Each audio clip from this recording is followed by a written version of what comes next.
All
right.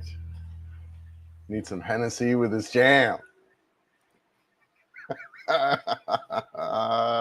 What's up, everybody? Mayang buntag. Magandang umaga, mayong umaga. Good morning, good afternoon, good evening. What's up? How's everyone doing? Live from the Philippines, back in Leyte. Been back in town. What have I been? I don't know, a couple weeks, month, not quite a month, a couple weeks. Had a trip back out to Cebu. Let's see, am I unmuted? Yeah. Back out to Cebu. Had some stuff I had to get out there with my visa. So had to do my first, what do you call, exit interview. So once you've been in the Philippines for more than 6 months, and then you leave the country, you have to set up an exit interview, right, or an exit clearance. And they recommend you do that at least a couple weeks before your departure. Now, I understand you could do that at the airport in Manila. You know, I opted to get stuff done ahead of time. So, because you can do it ahead of time. So I got all that visa exit interview or exit clearance all done and set up. So because I leave for Japan on the 3rd, going to the Formula One race out there. I'm really excited about that. So cool. So yeah, so I went back to Cebu City for just a quick overnight. Mary Rose was out there with me, and I had a good time doing that. Shout out to JRC. Those guys took care of the exit process for me. So it was really, really super easy. Went there, and there's a new Bureau of Immigration office there in the G Mall.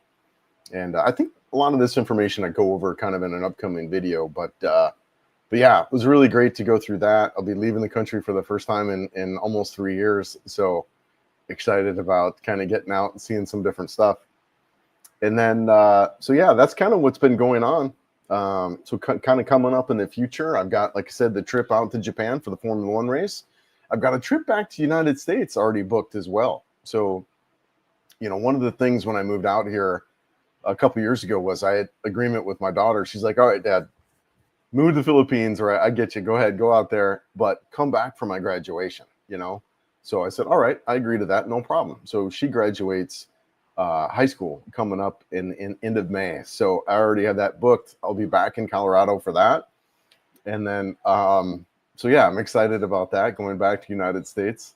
So in that trip, I'll probably I'll be in the Denver area, and then, but I'll probably also too make trips out to Cleveland to see my folks, and then potentially down to Florida.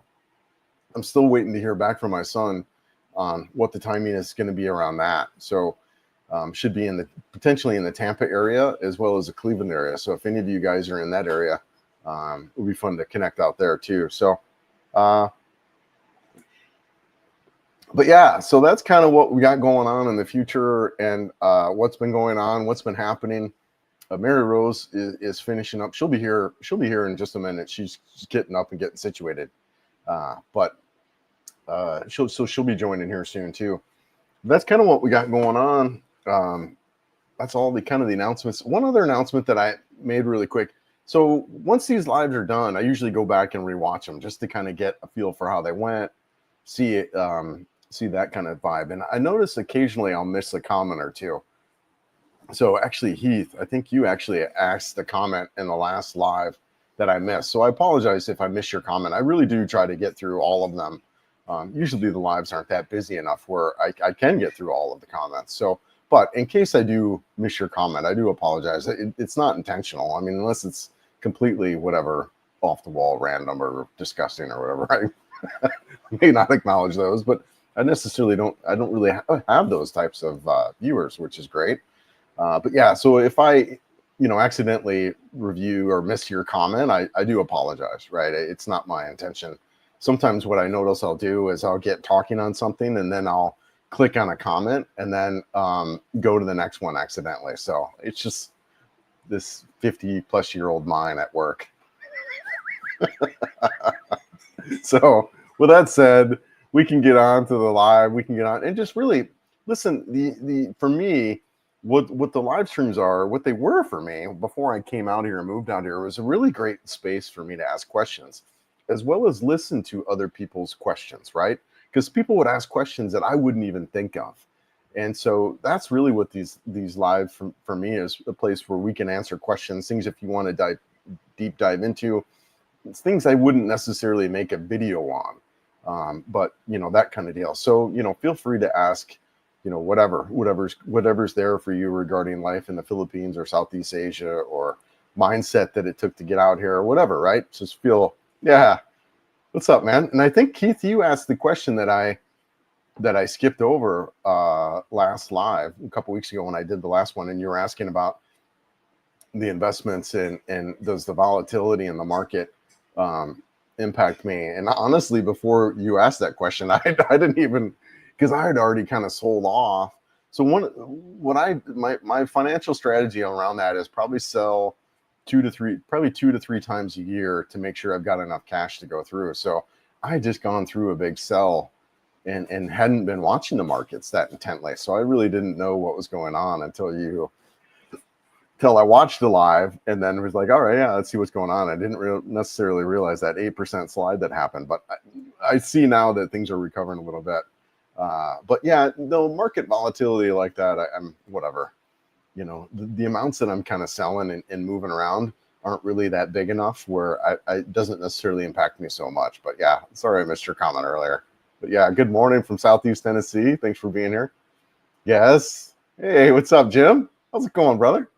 How you doing? How are things down in Florida? I'll be, like I said, probably, well, it won't be down in Cocoa Beach area, but I think I'll be in the Tampa area. Like I said, I'm waiting to hear back from Jake to see what's going to work there. Absolutely. Need some Hennessy. Yes. Good morning, Jim. First time catching your live. Yeah, man. Welcome. Yeah, I appreciate it. Like I said, any questions or anything about lifestyle here in the Philippines or traveling around or whatever, right? Been here going on 3 years now. So, and then really over the past, year and a half or so, I've done a lot of traveling within the country. So I lived in the Cebu city area for 2 years, but like I said, that last year I traveled around. So I feel like I'm getting a lot more expertise in the Philippines. So, let's take a look here real quick. Actually, I want to talk about, let's see here, share screen. Let's bring up because this is something too that I think, I've talked about it quite a bit on my live streams, and it's something that comes up every now and then that people don't necessarily realizing. And I say that because I'm also realizing it. And that's just kind of what we have here in the Philippines. I often think of the Philippines as kind of like this big but also little country at the same time, right? It's this is if you look at the northernmost point of the Philippines to the southernmost point of the Philippines, you're talking about an area that spans similar to Detroit to Daytona, right? So it's actually a greater distance from this northern point to the southern point than it is from Detroit to Daytona. And I say that just to kind of get perspective on a lot of levels. One is if you think about that distance from Detroit to Daytona, and all the cultural differences, you've got, whatever that northern section, sector, how that's like, all the way down to the southern sector. There's so much difference culturally in the United States between that, and similar here in the Philippines. And trying to understand those nuances culturally is kind of what I'm seeing. So you got the southern area, Mindanao, you have a lot more farms, that kind of deal, more Muslim in those areas as well, and some of those. So those are things that I'm kind of figuring out as I go, as I travel down through here. And then just seeing these cities, when I was in Cebu, it's interesting. Cebuanos think of them as the New Yorkers of the Philippines. They really do. And they're seen that way. Now, I don't necessarily see them as New Yorkers, that kind of deal, but within the culture, they see themselves that way. So it's really kind of interesting to get the nuances as I travel around. So, but yeah. Thanks for being here. Video and audio sound good. All right. Yeah, cool. I think I've gotten through a lot of those glitches where I wasn't unmuting myself. I still have a little bit of a deal where I don't think my batteries will get me through the whole live. So I just have to keep an eye on my battery levels, both my wireless receiver and my wireless mic. So, but yeah, thanks, Jim. Appreciate it, brother. Yeah. What's up, dog? Hope you're staying away from those poles in the middle of the road. Dude, wasn't that amazing? Did you see? I mean, I know a video you're talking about. Freaking telephone pole right smack dab in the middle of the road. I mean, only here. You gotta love it, though. You gotta love it. Haven't hit one of those in a long time, right? It's crazy. And so what had happened, is they've got this road construction, and then what they do is they'll expand or build out the road, but they won't move the telephone pole. So you'll come across these roads. Now, it's not common, but it happens. You come across these roads where there's a telephone pole right in the middle of the freaking lane. So it's like, what's going on here, man? So yeah. The riding in the Philippines is it's good, right? Like, there's some great things about the riding here for sure. It's definitely a more two-wheel friendly environment. I would say there's more people on. So the difference between the United States and the Philippines, as far as that goes, is you have a lot more two-wheel riders here, a lot more in affordability and practical nature, right? So just people are much more used to motorcycles in general. So I really do like the motorcycle riding here. It's phenomenal. But, it doesn't come without obstacles and telephone poles and dogs and, early, like a lot of nighttime riding as well. Is you've got the sun that sets at 6 p.m. every day. Doesn't matter if it's June 21st or December 21st, right? There's not a lot of fluctuation in that the time of day where the sun sets and rises because of whatever your 9 degrees latitude. So yeah, so there's definitely some things with the motorcycling here that is different, and the slower speeds. So but I do love it, man. I do love it. I love touring around this country on two wheels. Tito, good morning from Cebu. Yeah, what's up, man? My buntag, man. Hope all is well there in Cebu City. Was just there in your town not too long ago, like I said, figuring out my visa. But do like Cebu. We shot a video on this. It should be coming out in a couple weeks or so, regarding our love-hate relationship towards Cebu. And I do really like it there. I am glad I started my journey in the Philippines there in Cebu City, but I'm also glad I'm out experiencing other areas of the Philippines and seeing some things. I think what's right there for me is that while it is incredibly convenient to be in the city, it's a lot more expensive there than other parts of the Philippines, even if you compare it to Davao City. We're looking at 2-bedroom apartments there in Davao City for 20,000 pesos, and you're lucky to get a studio in Cebu City for 20,000 pesos. So there are some things about Cebu City that, you know, I'm kind of glad I'm removed from. But I do think, as far as a starting place, you know, it's probably one of the better places to start in the Philippines when you look at the Cebu Business Park as well as the IT Park. Just two great locations to kind of start your journey and figure out the culture. Makes it really easy for a number of reasons. So yeah, man, hope all is good there in good old Cebu. He's getting ready for tomorrow to do front wheel bearing assembly on my brake and rotors all the way around for my truck. Fun. Yeah, good for you, man. That sounds like a good project. Great to dive into and, you know, keep yourself busy and occupied. Yeah, that's cool, man. Good for you.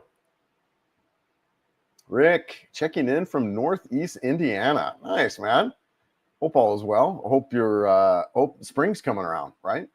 I'm a little bit nervous and excited about my upcoming travels, both to Japan and the United States, just because, you know, I've been used to 80-degree weather, and you know, getting out of that weather, I think I might freeze a little bit. I need to buy some long underwear so that I'm covered.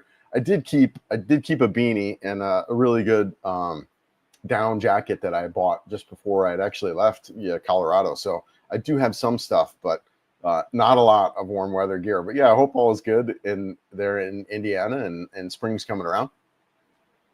Hopefully full for your saving extra money that you plan for when you come back to visit. I know I'm a little bit concerned about the cost.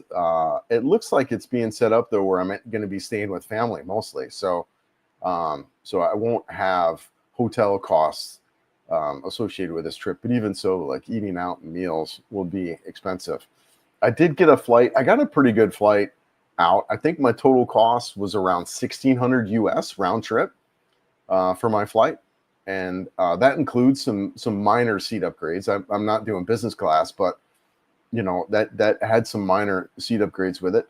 The other thing that I'm really excited about that I hadn't seen, and unfortunately I couldn't get these flights round trip, is I was able to fly out direct from Denver. So crap, I'm trying to remember where my flight is from. You know what? Let's take a look real quick. Hold on. Let me just open up that app, you know, my United app.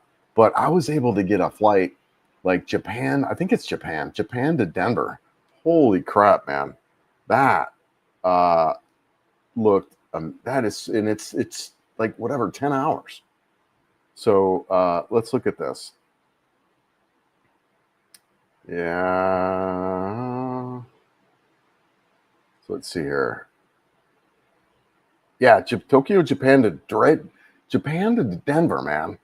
That I would love to have that both trips. It's like a 10-hour flight, man. I was like, holy crap, this is 10 hours and 40 minutes. That's going to be awesome.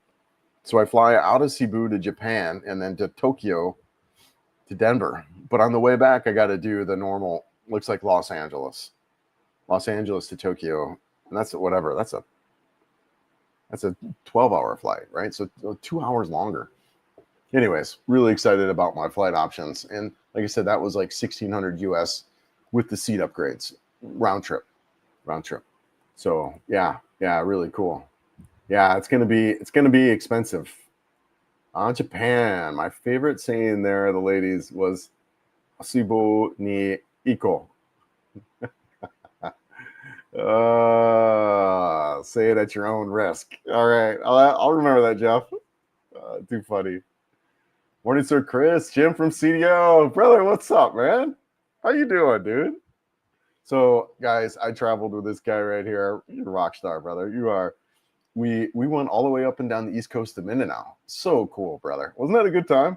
And I understand you've been back and have done that trip since we've done it. So, so cool. Yeah, really cool. And where are you going to end up at, man? Because I don't think you'll be back at CDO, right?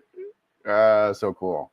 That was one of the things too that he and I, for me, right, when we were kind of traveling around, you know, and at first I did that northern corridor. You know what? Let's pull up the map. 1 second here. Add the stage. So first, what was that? Back in November, he and I popped over from Cebu to Toledo, and then rode a lot of Negros, right, northern Negros, and then popped down to Dumaguete. And then from Dumaguete, I popped over to Dipolog and then hung out. And then, but I rode this whole northern coast of Mindanao and met up with Jim there in CDO. But after doing that trip, so just recently I did this eastern coast. We met up in Butuan City, or Butuan City, and then I rode all the way down this east coast back up to, you know, all the way down to Mate and around to Tagam, down to Davao, and ended up in General Santos, right? So after doing all of that riding, it really opened up my eyes to a lot of Mindanao and a lot of the cities that are there.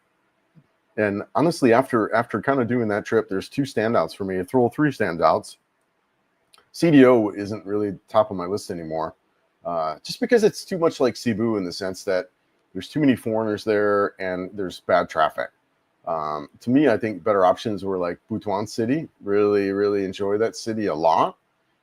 Two really good malls, lots of good restaurants, good population. I think it was right around 500,000. And then Tagam City is another one. But more than likely, actually, the more and more I think about it, and this could change, but as of Davao City, to me, is probably where I'll end up next and spend there, whatever, 6 months to a year. And then, yeah, so I really liked it a lot. I like Mindanao in the sense that I feel like it gives me a lot more access to some really good riding. In particular, out of if I was based out of Tagam, I mean, there's just so much there. You could shoot down south, you could shoot up east, northeast, you could shoot west back to Bukatan and that area. So I'm really excited about that. Or even, you know, Butuan was all right. I did like the city. I did like all the restaurants and all that there. But just there's not as much riding out of there that there would be in Tagam. So I do like that. But there are a lot of great towns in Mindanao that are big standouts for me after being there in that trip. Yeah, that a lot of people, I don't think I've ever heard anyone really talk about Tagam. Mate looks great. Just so many good cities. But yeah, brother, I hope you're good. I know you're heading back for your summer. Jim's a snowbird, man. He comes to the Philippines every for the winters. But good for you, man. Really enjoyed hanging out with you and looking forward to more trips. Yeah, Heath, sorry about that, brother. Like I said, I was rewatching. I was like, I skipped over your comment, but it'll happen. This aging mind. Did you go to CDO, and what are your thoughts about there as a possible place to hang? Yeah, Jeff, I talked a little bit about that a moment ago. Look, CDO is a great place. Let's pull up the map, right? Let's take a look at that. Let's pull up the map again. I do think CDO, it's another Cebu. Right? I think it's another great place to start. It is. It's a good place. So CDO, and great guys, that was there for what, maybe a week, maybe a long weekend. Similar to Davao, you got a city divided by a river, and it just kind of depends on where you're at in the town. You know, there's what's that, Uptown, I think it's called, where there's a lot of new building. I guess there was a big flood, right? I think there was a flood that happened. So you've got a flooded area that was then kind of rebuilt back up. And I think this Uptown area is where, yeah, here we go. Uptown area here where a lot of people are at. I think that's where, what's that guy, Rod from Fly Me to the Philippines is over there. So yeah, you've got that area there, which is great. It's new, it's modern. I spent a little bit of time there. I mean, it's okay. It's okay. It's just after being in like cities like Butuan, to me, I like that more. I like these towns that have a little bit less of a foreigner footprint on them. Honestly, I really do. To me, that's just a better experience. So I did like CDO. I like the malls there. Lots of great restaurants and like that. It felt like a little bit smaller of a Cebu city. So, but yeah, no, an okay area. Yeah, not too bad. What's up, Dave? How's it going, man? Yeah, how are you? Yeah, we're talking a little bit about the questions you had asked me, like what cities and places to live. So if you got any other questions you want to talk about, or if you wanted to do a one-on-one, you can. I sent you that calendar, and this goes for anyone. Like if you wanted to do a more a more one-on-one type of conversation, feel free to book a Calendly session. The link to those are all in my video descriptions, or I can set up to do one-on-ones with folks if they have more detailed questions they kind of want to run through. But yeah, man, I hope you're good there, David. Hope all is well. I assume that's you. I missed your opening. Did you do the Leyte ride? Oh, yeah. No, you're right. I was looking to do Samar. So we've actually had, a couple things happened. Once we got back from Cebu City, Mary Rose and I both caught a bug. So we were sick a little bit. Not bad, but whatever. Just, fever and a couple days in bed and that kind of deal. So, and then I was looking to get out, and then kind of we've had 2 or 3 days of rain. So, the weather hasn't been the greatest. Plus, we weren't feeling good. So I didn't get out.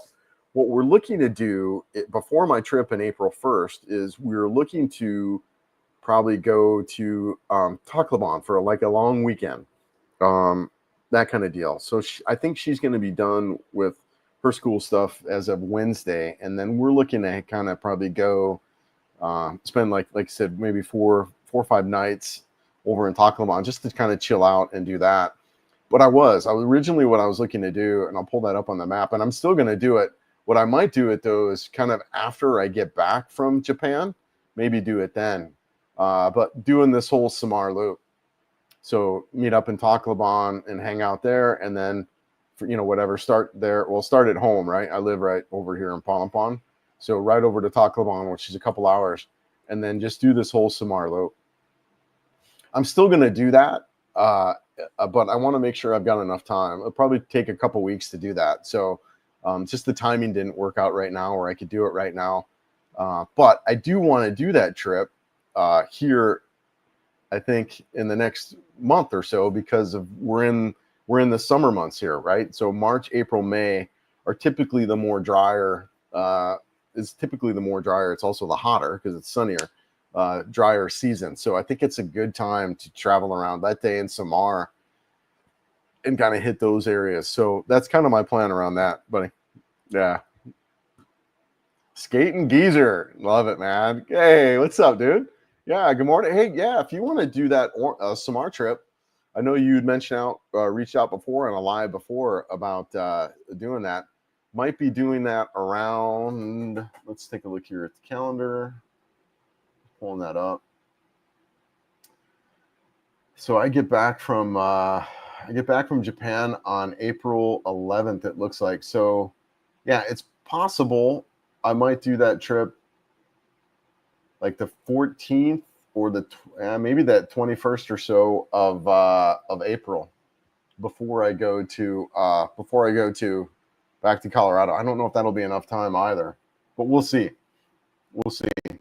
Like, yeah, mid-April, maybe even leave on the 18th, come back on the 2nd. But yeah, because I fly out then again on the 10th to the United States. So might do that trip around then if you're interested in joining me. Heads up on the long-term storage. No fuel stabilizer. Interesting, right? You're right. So you probably had to drain all the fluids out of the bike, eh? Yeah. No, that makes sense. Yeah. And then probably if you didn't get a battery tender, you'll be replacing that battery too, right? Yeah, it's something to think about, isn't it? Yeah, fuel stabilizer. Yeah, you're right. Thankfully, as of now, I don't have any long-term trips planned out, month at a time or so. But I'll probably always base out of here. Based out of here in the Philippines. So I'll always keep some type of residence. But yeah, and that might be even hard to order too online, right? Because it's combustible, I would imagine. Maybe not. I don't know if you could order that on Amazon or not. Yeah, interesting. Yeah, good heads up, Jim. Kirby, good morning from Pasco, Washington. Yeah, man. Yeah, good morning, good evening. Yeah, how's it going? Hope all is good there. Hope spring's coming around for everyone. Yeah. Yeah, right now we've had, like I said, a wet couple of days here.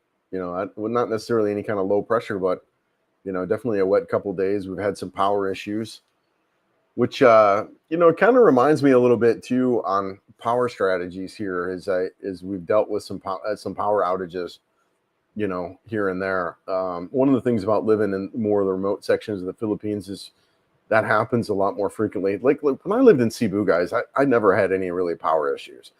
There would be blips and stuff like that, right? And mainly because I was living in foreigner kind of accommodations, nice upper class condos, right? And they all had battery or generators. So the first 2 years I lived here, I never had any power issues. But being out here, you have them, and so there's definitely some strategies around being out here to kind of make that easier.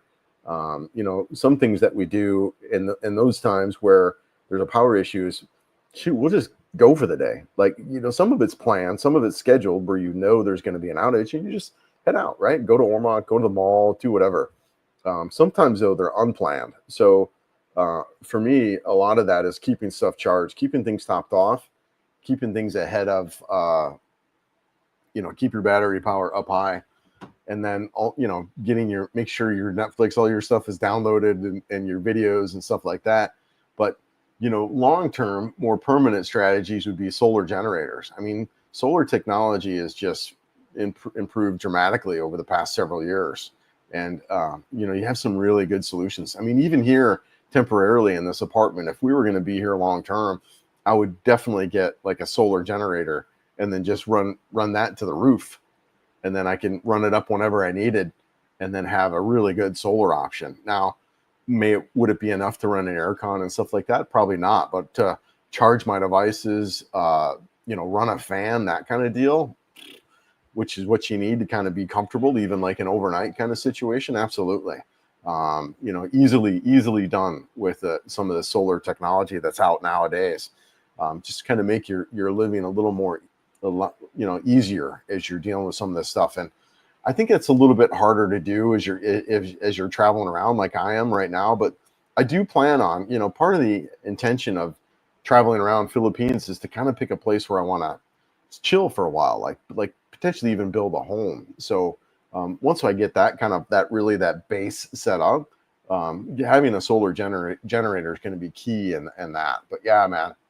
Yeah. So, howdy from Oregon. How's the front end of the bike doing? So I solved that problem, and I think it was a couple things. One, I had a rim that was unbalanced. So and that came straight from when I bought the bike, and so I'd not had the best dealership experience in many ways. So but yeah, so I got new tires. I bought the what was that? The Pirelli Adventure 2, I think they're called. It's pretty much a street tire. It's an 80-20 tire, 80% street, 20% off-road. But yeah, great tires, man. They dual compound, silicone-based tire, so really good in the wet. It's just so different. Amazed at the traction that I have now. So really good tires. And so yeah, that problem is fixed with the tires. So I think a bad front tire, a bad out of balance rim. The other thing I was actually mistaken on was the tire pressure. I don't remember what I was filling it up to, but it wasn't adequate. So I had a tire pressure that was low tire pressure, which led to a bad worn front tire and then balance issues.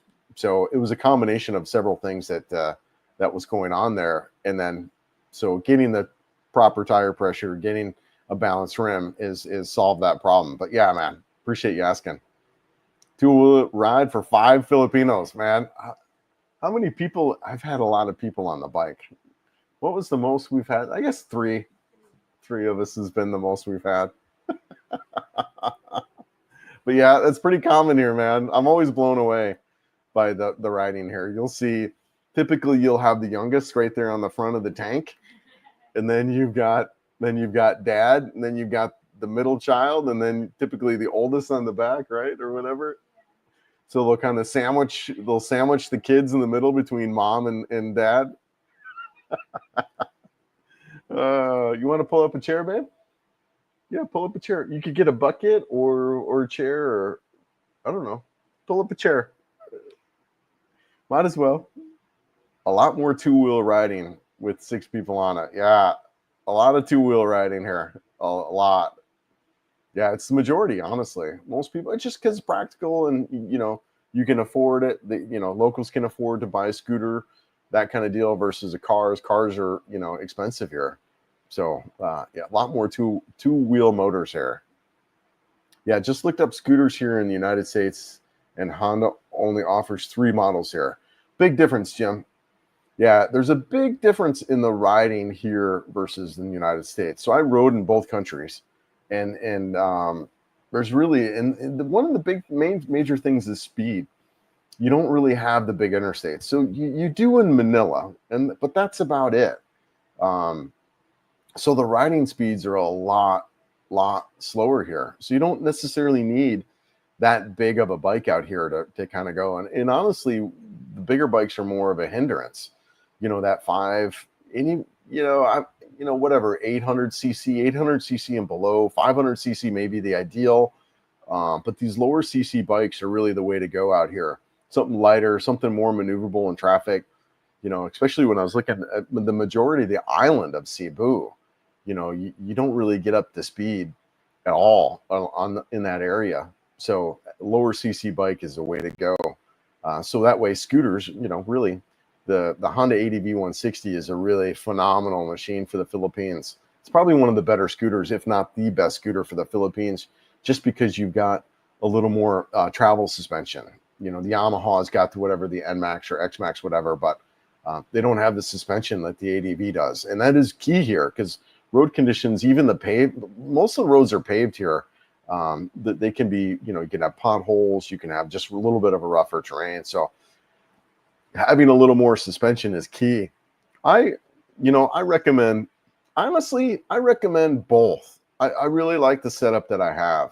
I've got a motorcycle, I've got an adventure bike that I can ride on. That's pretty much street bias bike, but I've got a motorcycle with good suspension that I can travel all over this country. Plus, excuse me, plus I've got the ADV that I can travel through city. So when we're in town here, just chilling around town, I don't take the motorcycle anywhere. We pretty much just take the scooter. So practical. Big top box, storage underneath, grocery shopping on the scooter is just so nice. Mary Rose was laughing at me the other day because I was carrying a big, 10-kilo sack of rice like a Filipino. 25 kilo. Come on over, babe. I got a 25-kilo sack of rice in the scooter, and she's over there like, "Oh, you're a real Filipino now. You're really gonna ride like this?" So it was cute. Grab your mic, and we'll get you set up.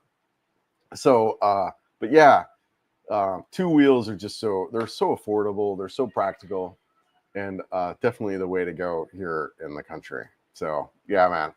Yeah, I'm a fan. And I just the scene is so beautiful. You got it turned on. You don't have to hit the red button for recording, but have it be green. Yeah, I see it now. Sweet. And I think what we can do, 1 second, guys, we'll get Mary Rose set up here. I think I'll turn off face tracking and just move the camera over manually. Yeah, looks good, right? What's up, Dai? Dai is girl and Basaya and Dong, right? Yeah. Dai and Dong. What's up, girl? ¿Cómo está imong gabi? We both just got up a little bit ago. Well, I got up around 5:30 or so. You just got up around 7 or so, right? Scooters. How you liking that ADV 160? What do you think? At first I don't because it's heavy, but now I love it than other scooter or other bike.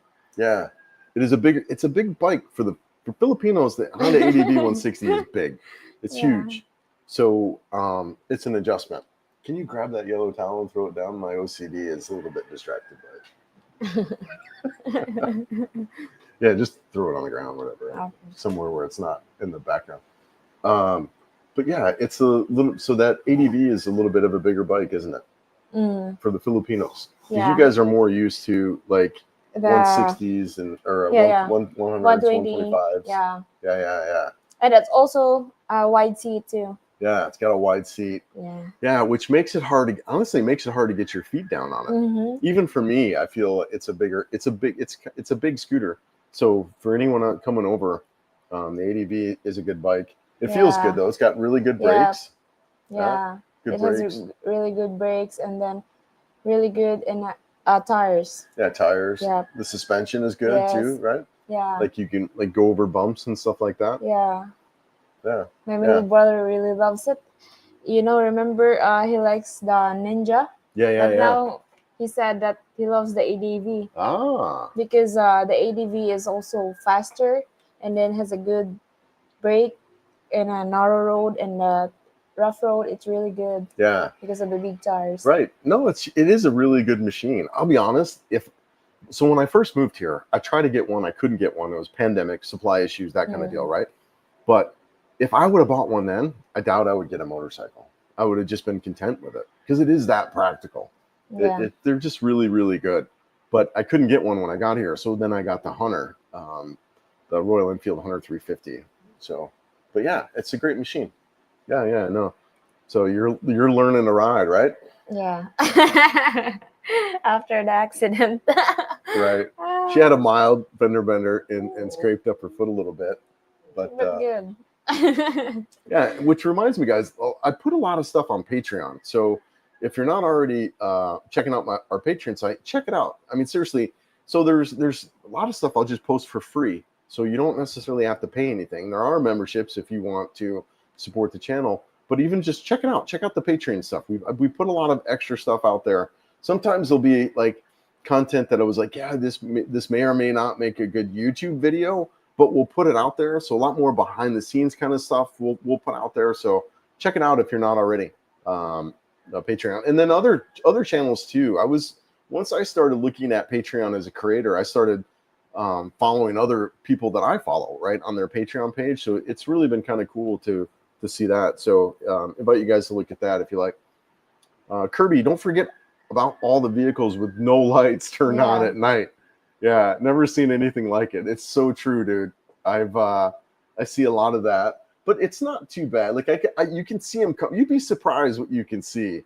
But I've seen the video because there's this thing like if you turn your lights on, you're burning gas. So they really try to do whatever possible to save, right? Yeah, but there are also too the lights, the front light. It's expensive for us Filipinos, so we better save. Like like our bike, we don't have light before, and then we just use flash headlights, so that some people will see us. And then now that my family had a budget, so they get to fix that in the head of the motorcycle. So funny, wow, right? So funny. Yeah. Yes. Good morning in my hometown in Palompon. Oh, nice. See you soon, Palompon, in August. Well, I don't think we'll be here in August, but yeah, maybe. I mean, who knows, right? Maybe. Yeah. We talk all the time about where we want to be, and it changes daily. It does, because it is. There's so many great places to be out here, guys. There really are. And like we were talking earlier, when you're talking about a range from Detroit to Daytona and all those cultural differences, it's a lot to consider. I mean, think about it, right? Like if you moved to Detroit and really what you wanted was a warm tropical climate, you'd be happier in Daytona. But you don't know that until you experience Detroit and Daytona, right?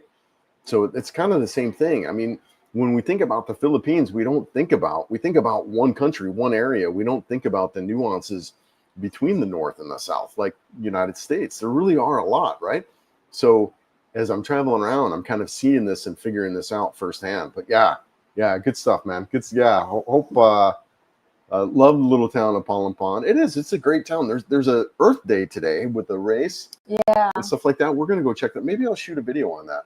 I do like it. I struggle with a little bit. I'm a little bit bored out here. I need a little bit more to do as far as like I need a good mall, honestly, and that would be good. I need some coffee shops. I need some restaurants. I need that kind of deal to kind of get out and do. I just need a little bit, not much more, but a little bit more. And I think some of it too would be like housing. we met these guys, Mike and what was her first name? Krishna. Krishna. Yeah. We met these guys, Mike and Krishna. Shout out to you guys. There is a video on that coming out too, with their farm and property. If we had a place like that, right, that would be a different dynamic. But when you're kind of in these small apartments out here, for me, I think it's just there's a little bit lacking. Yeah. But these guys got a great place, phenomenal place out there, right along the water. Yeah, video coming out on that. How far am I from Ormoc? So, David, we're about, an hour and a half, not quite an hour and a half to Ormoc. Yeah, let's pull up the map. Add to stage, Google Maps. And here we are. So if you look at Palompon, and it's actually more over here. Here's the city of Palompon, and there's Ormoc. So typically what we do is we go through the mountains here, which is just a gorgeous ride. I love this ride through the mountains. Up to Kanangan? Yeah. And then down to Ormoc. And that's about an hour and a half to Ormoc. There are some mountain routes. We just actually took one recently. Yeah. Through the mountains here, through this southern region a little bit. It was about the same time and then time frame. And then you can also do this bottom loop down here. So we're about an hour and a half. I like this area of the Philippines. I really, really do. I think it's a great, phenomenal area. Another city on this coast is Leyte. It's actually down here. I've shot some videos from there. Beautiful, beautiful area. I do love it, actually. I think it's great. You're on the West Coast. So you've got phenomenal sunsets. You're a little more shielded, too, from the tropical storms that come in. Typically, the storms, like the United States, right? You got storms, low pressure systems that come in. They typically hit the east coast of Florida or run up the coast, Carolinas, whatever, right? Similar here. You've got a little bit of a shield, not much as you would in Cebu or Dumaguete or some of these Bacolod or these other regions here, but you have a little bit of a shield. You're not necessarily on the leading edge of the storms. So that's what I like about the west coast of Leyte is plus you've got great sunsets, super mountainous, just really, it's a good location. Really, I am a fan of it. I think it's a great place to be in the Philippines. But yeah, about an hour and a half out of Ormoc, brother. So when you're back in the stateside, you grow your hair out. Yeah, man. I think I'll just grow some dreads and that kind of deal. I've had this haircut since probably the early 2000s, late 90s, early 2000s. I just started. I was feeling like Gallagher. I was feeling like Gallagher, so I decided, you know what? I'm just gonna cut it off. Thankfully, Bruce Willis and Die Hard and all that stuff was out around then too, and it was a style. So I just like, all right, yeah, this works. And but yeah, man, I've had this haircut for quite a while now. Yeah, it's good. Yeah, nice. So you're in Texas, huh? Yeah, nice, man. Nice. Hope all is good. You're not right. Just kidding. Yeah. I know that's very true. You can ask Mary Rose. She thinks I'm Buwang. It says all the time. Let's see here. Should I start plugging? Let me just real quick. Let me stay ahead of the battery situation here. Get some stuff plugged in. Usually I run both mics, but Mary Rose has got one. All right, so good. Let's plug in. All right. Yes, buang kayo, as they say. You got the General Santos video unpacked. Yeah, Jim, I think that came out. Yeah, that came out last night. Yeah, so I met a really interesting character there too. What a guy that was. And I'd met him. He was staying right across the street, or had that his restaurant, which I think he sold. He's not there anymore. Anyways, really interesting dude. Love to talk. And so I thought, you know what, dude, let's shoot a video. He's got a lot to say, and he had some really interesting insight, I think, about the city as well as Mindanao, and some really good advice about like staying safe and that kind of deal, not being flashy. I think in Cebu you can get away with a lot more of Western behavior and Western way of thinking, but once you kind of get out of some of these more popular areas, it does take a little bit of shift in how you want to interact with locals. to kind of stay safe and keep yourself. And look, Mindanao is fine, right? And there are some regions that aren't, but I think it is just kind of that you do have to have a little bit of a shift in mindset when you're out in some of these other areas, blending in a little bit more, not being flashy, not being loud and obnoxious, that kind of deal. And I think General Santos and it is included in that. And in the video, he kind of was, which is good. I was hanging out with some guys in Cebu that were just absolutely like, dude, I remember this one guy, and you guys some of you probably know who he is. But my Filipino friends came up and told me about him. I was like, look, this guy is a danger to himself and anyone he's with, just because of how he was just so loud and obnoxious, right? And you just couldn't get it. So it was really, like I said, I appreciated, I think his name was Jim also, his input and his sharing on some local tips and tricks. So, but yeah, good times down there. And Jen-san, do you want to go down to General Santos? Yeah, whatever. Sure, why not? Todd, greetings from Ontario, Canada. What's up, man? How's it going? Good evening. Hope all is good in Ontario. Yeah, no, I hope all is good up there. Hope spring's coming around. Hope it's warming up. John says, spent 2 weeks in Davao after leaving you at the JRC office in Cebu. All right, John. Yeah, all right. Yeah, dude. Yeah, I remember. Currently in Singapore and loving it. Yeah, dude. Yeah, John. That's cool. I can't wait. So what I envision around that kind of deal is I've got some more time, probably most of 2025, that I'm going to be spending touring around the Philippines and doing some more stuff. But after that, maybe doing some more stuff outside of the Philippines, Thailand, Vietnam, Cambodia, Malaysia, I just really see a lot more, whatever. I don't know if you guys watch Gio. He just did that trip to Kenya. Somebody was talking about that stuff. So I watched some videos on that. So yeah, I mean, this really opens the door for us of a lot more areas that we could easily and cheaply get to. So I plan on doing that. I mean, I will be doing some stuff outside the Philippines here in the next couple of weeks. But I really there's so much more I really want to get a good base set up here. So I think that'll be the priority in 2025. And then maybe look to do some stuff outside of the Philippines. But yeah, good for you, John. Yeah, I hope you're doing well, man. Appreciate it. Sorry we weren't able to connect in when you were back out here, but it sounds like things are doing well in Malaysia.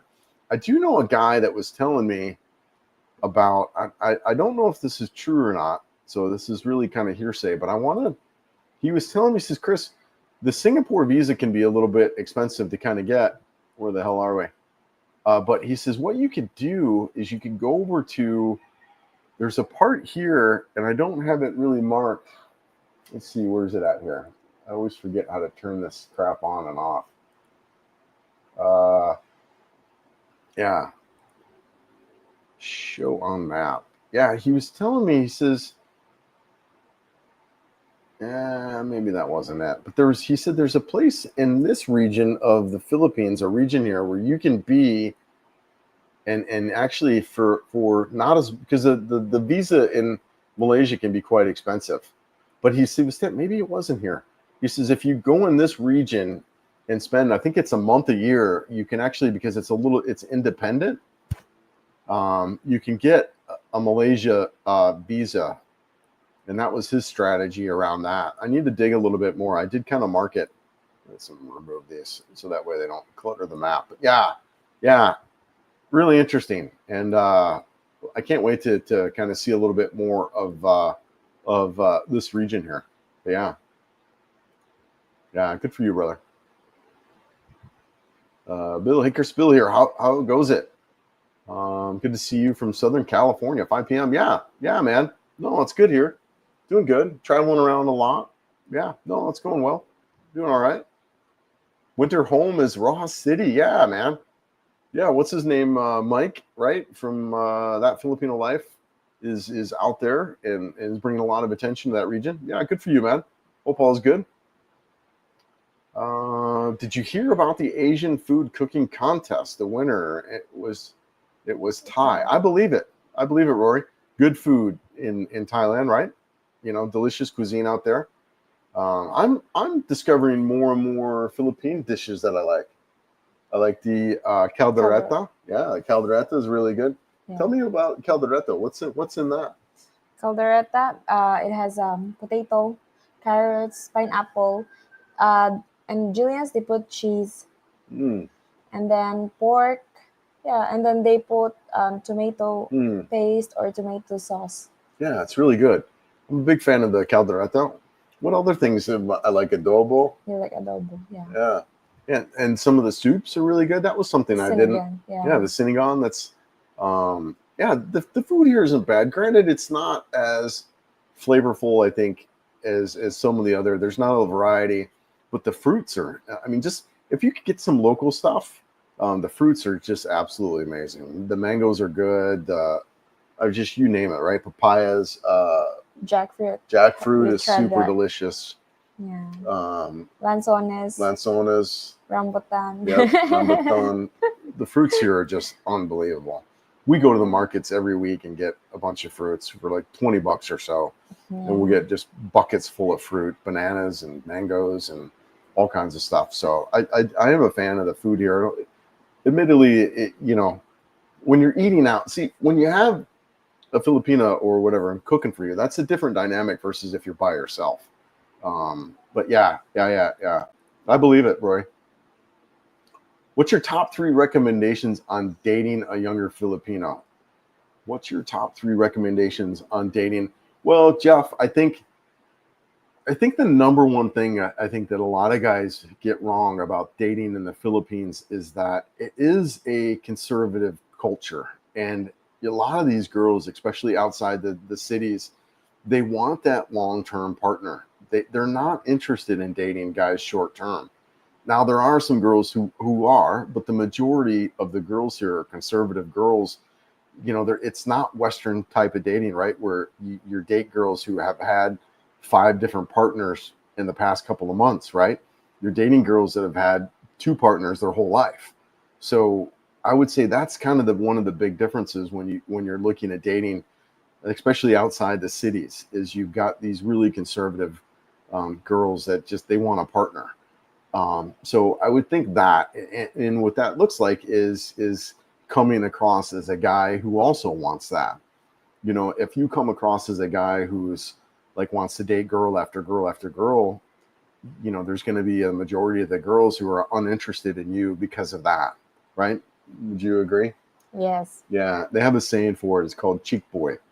Yeah. Nobody wants to date a chick boy. Nobody wants to date a guy, you know, and, you know, same with me, right? Like I call them community bicycles, right?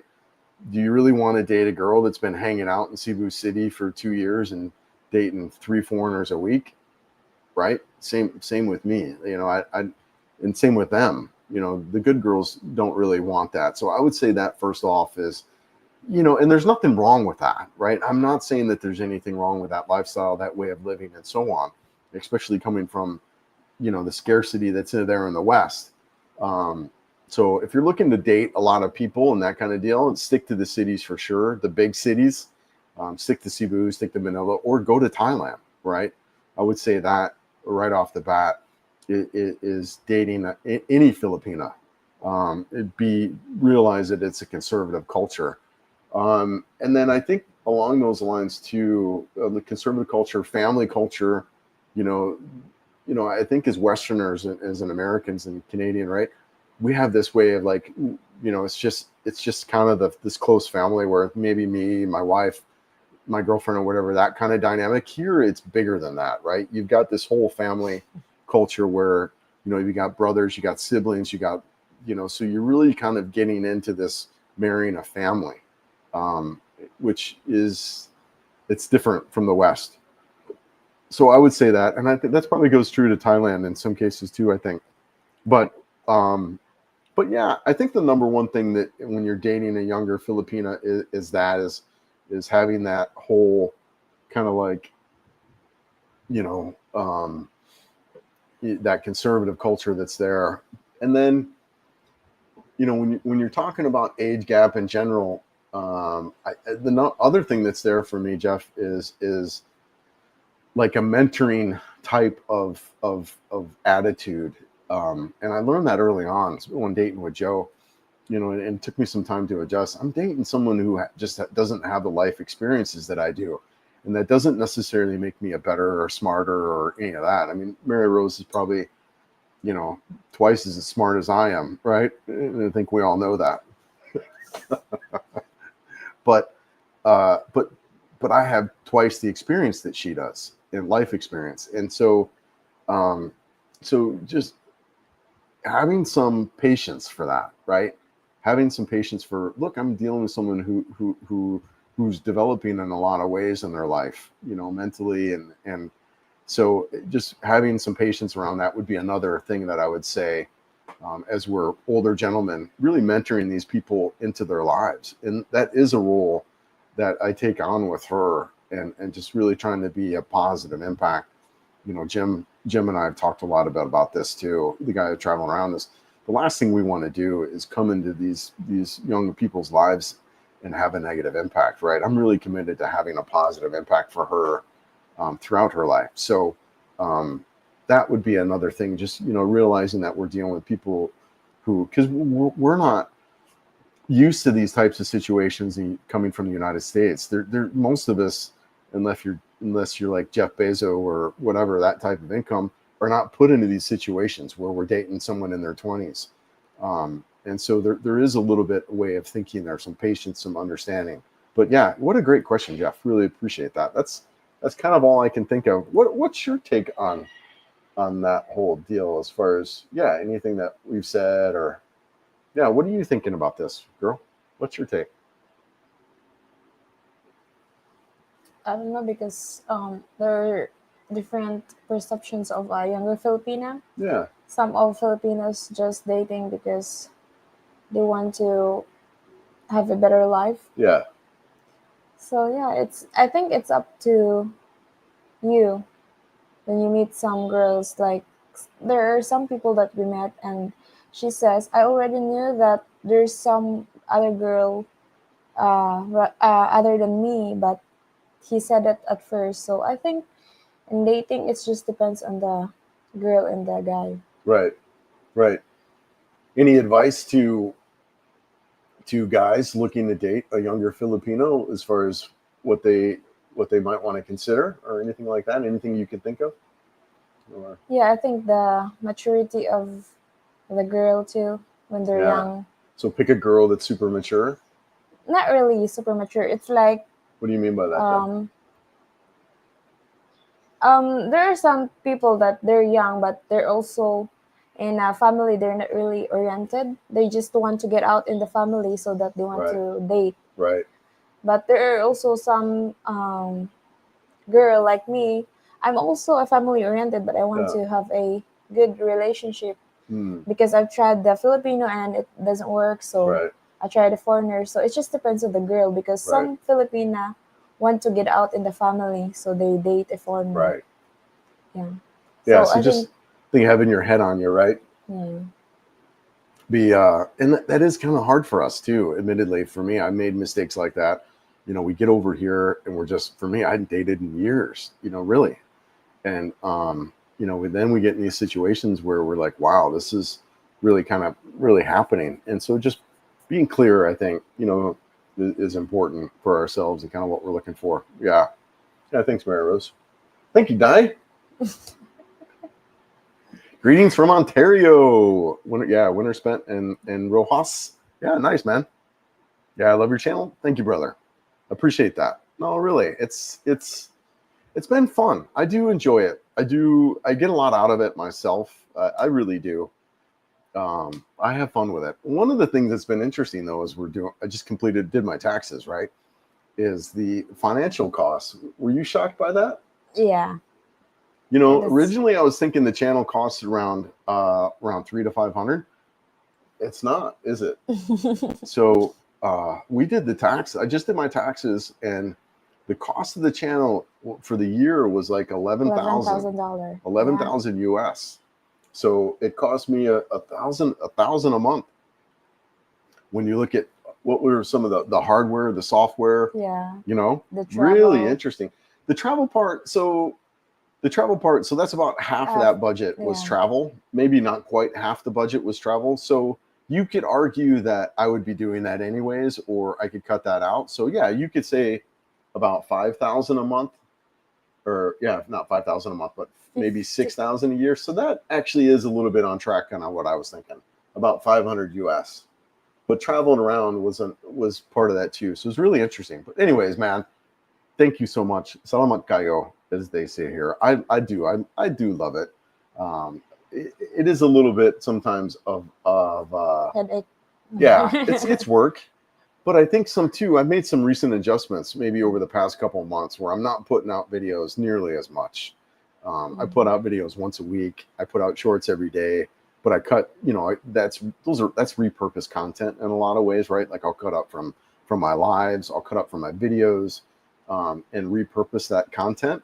But yeah, I'm not. This is a hobby for me in most every sense. I'm not making any money. I'm definitely not making 1,000 a month. The channel average is, I think, around 300 a month.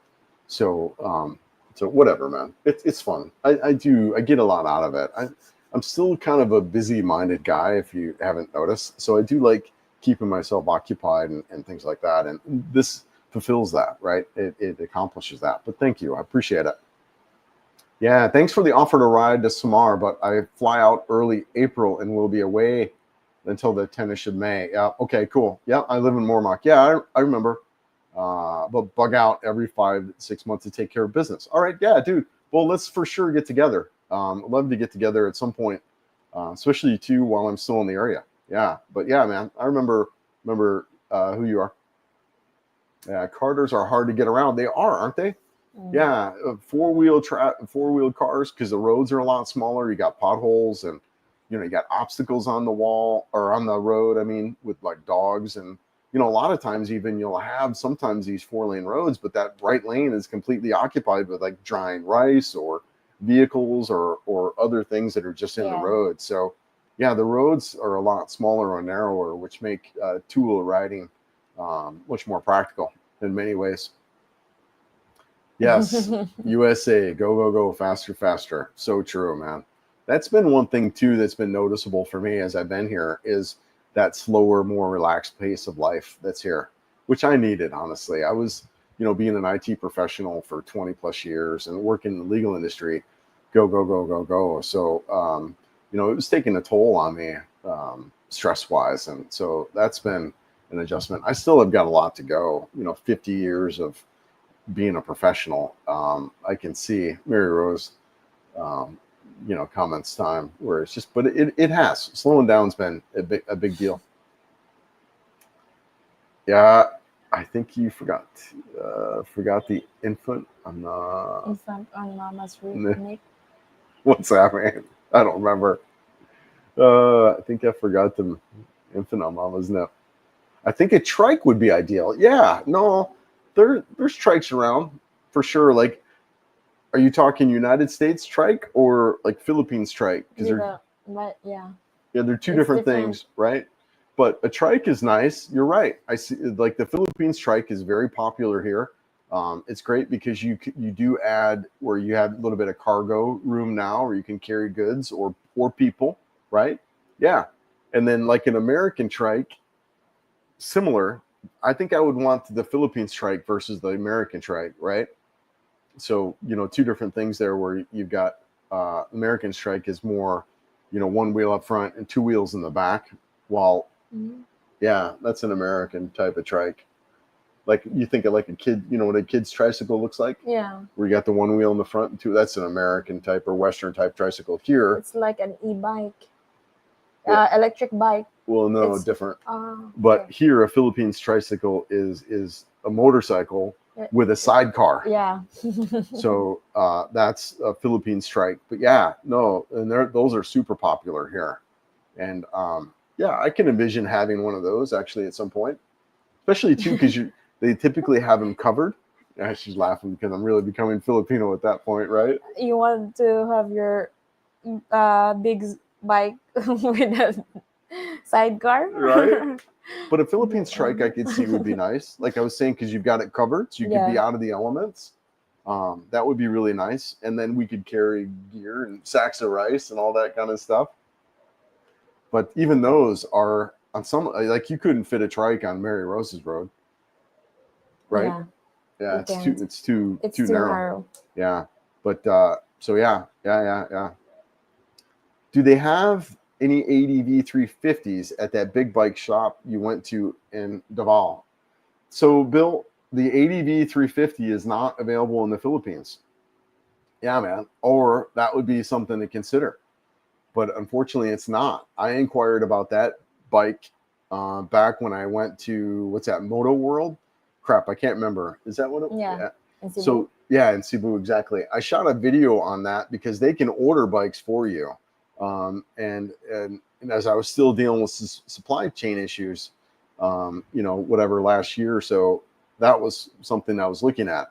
And I asked them, I said, can you order me the ADV 350? And said, Chris, it's not available in the Philippines. So that bike, you can't get it. Yeah.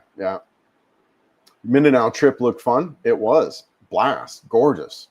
Loved it. Yeah, let's pull up the map and we could talk a little bit about that trip. So, here I am in Palompon, and I rode down to Ormoc and did that. You know what? Let's pull on some layers here. So let's look at the terrain. So yeah, rode down this coast, which is absolutely gorgeous. Love it. But one of the standouts in that trip is this section of the road, guys. This section from Bye Bye down to So Good, man, just beautiful. You can see the twisty curves through the mountains. Gorgeous road. And you go one section, yeah, right here, the Angus Bridge. Yeah. Just beautiful, right? You can see it there. I think it's like the tallest bridge in the Philippines. So yeah, beautiful section down through here. And then of course, I actually really also too love this road through the Southern Peninsula. It's just gorgeous. You've got like these rice terraces. Beautiful road. Into Liloan. Really cool. Lilo is like whirlpool, right? That's short for whirlpool. So you've got a lot of whirlpools and stuff like that. One of the roads that I want to do that I haven't done yet is I want to ride up this eastern coast of this peninsula here. I want to ride up that. I had some time. I had like an hour or so before the ferry departure because I was taking this over to Surigao City. And I rode a little bit up this road, but not very far. So it was just gorgeous. But yeah, so then I hopped over to Surigao City and then met up with my buddy Jim over in Butuan. And then we together then hopped over and then rode this whole eastern coast of Mindanao. And it was nice. It was cool. You can tell you were in a remote section of the Philippines. Not a lot of Westerners there, but really enjoyed it, especially as I got down south here. Unfortunately, we hit some bad weather, but it was just gorgeous. This was a really beautiful coastal road through here, and you could see some big surf coming in. Really beautiful all the way down to Mate, and really enjoyed Mate. I think I shot some videos there, but yeah, love it, man. Eastern coast of Mindanao. I highly recommend that ride. That is gorgeous, beautiful. I can't wait to get back and do it again, especially with some better weather. Yeah, good times.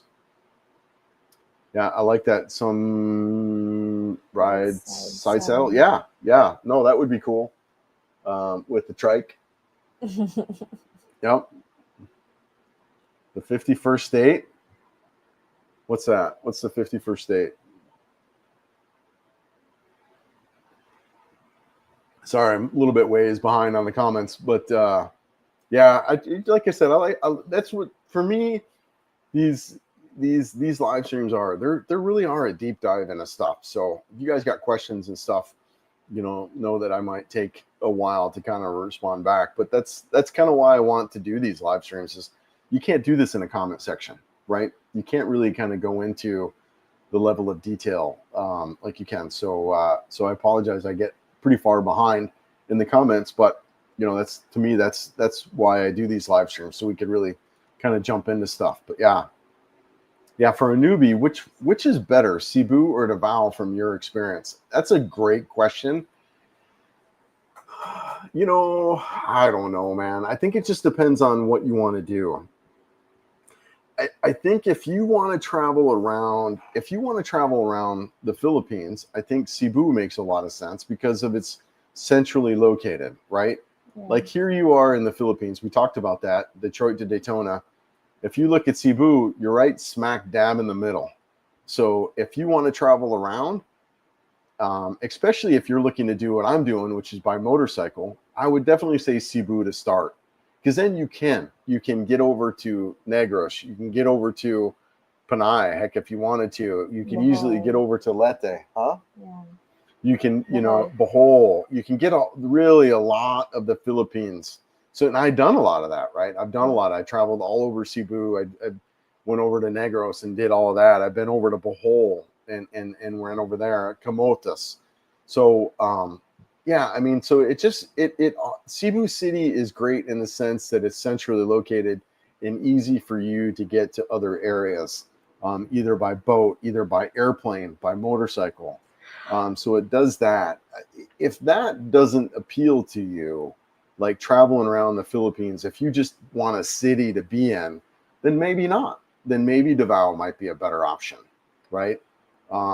Another thing that's there for me regarding Davao are the amount of foreigners. There's not as many.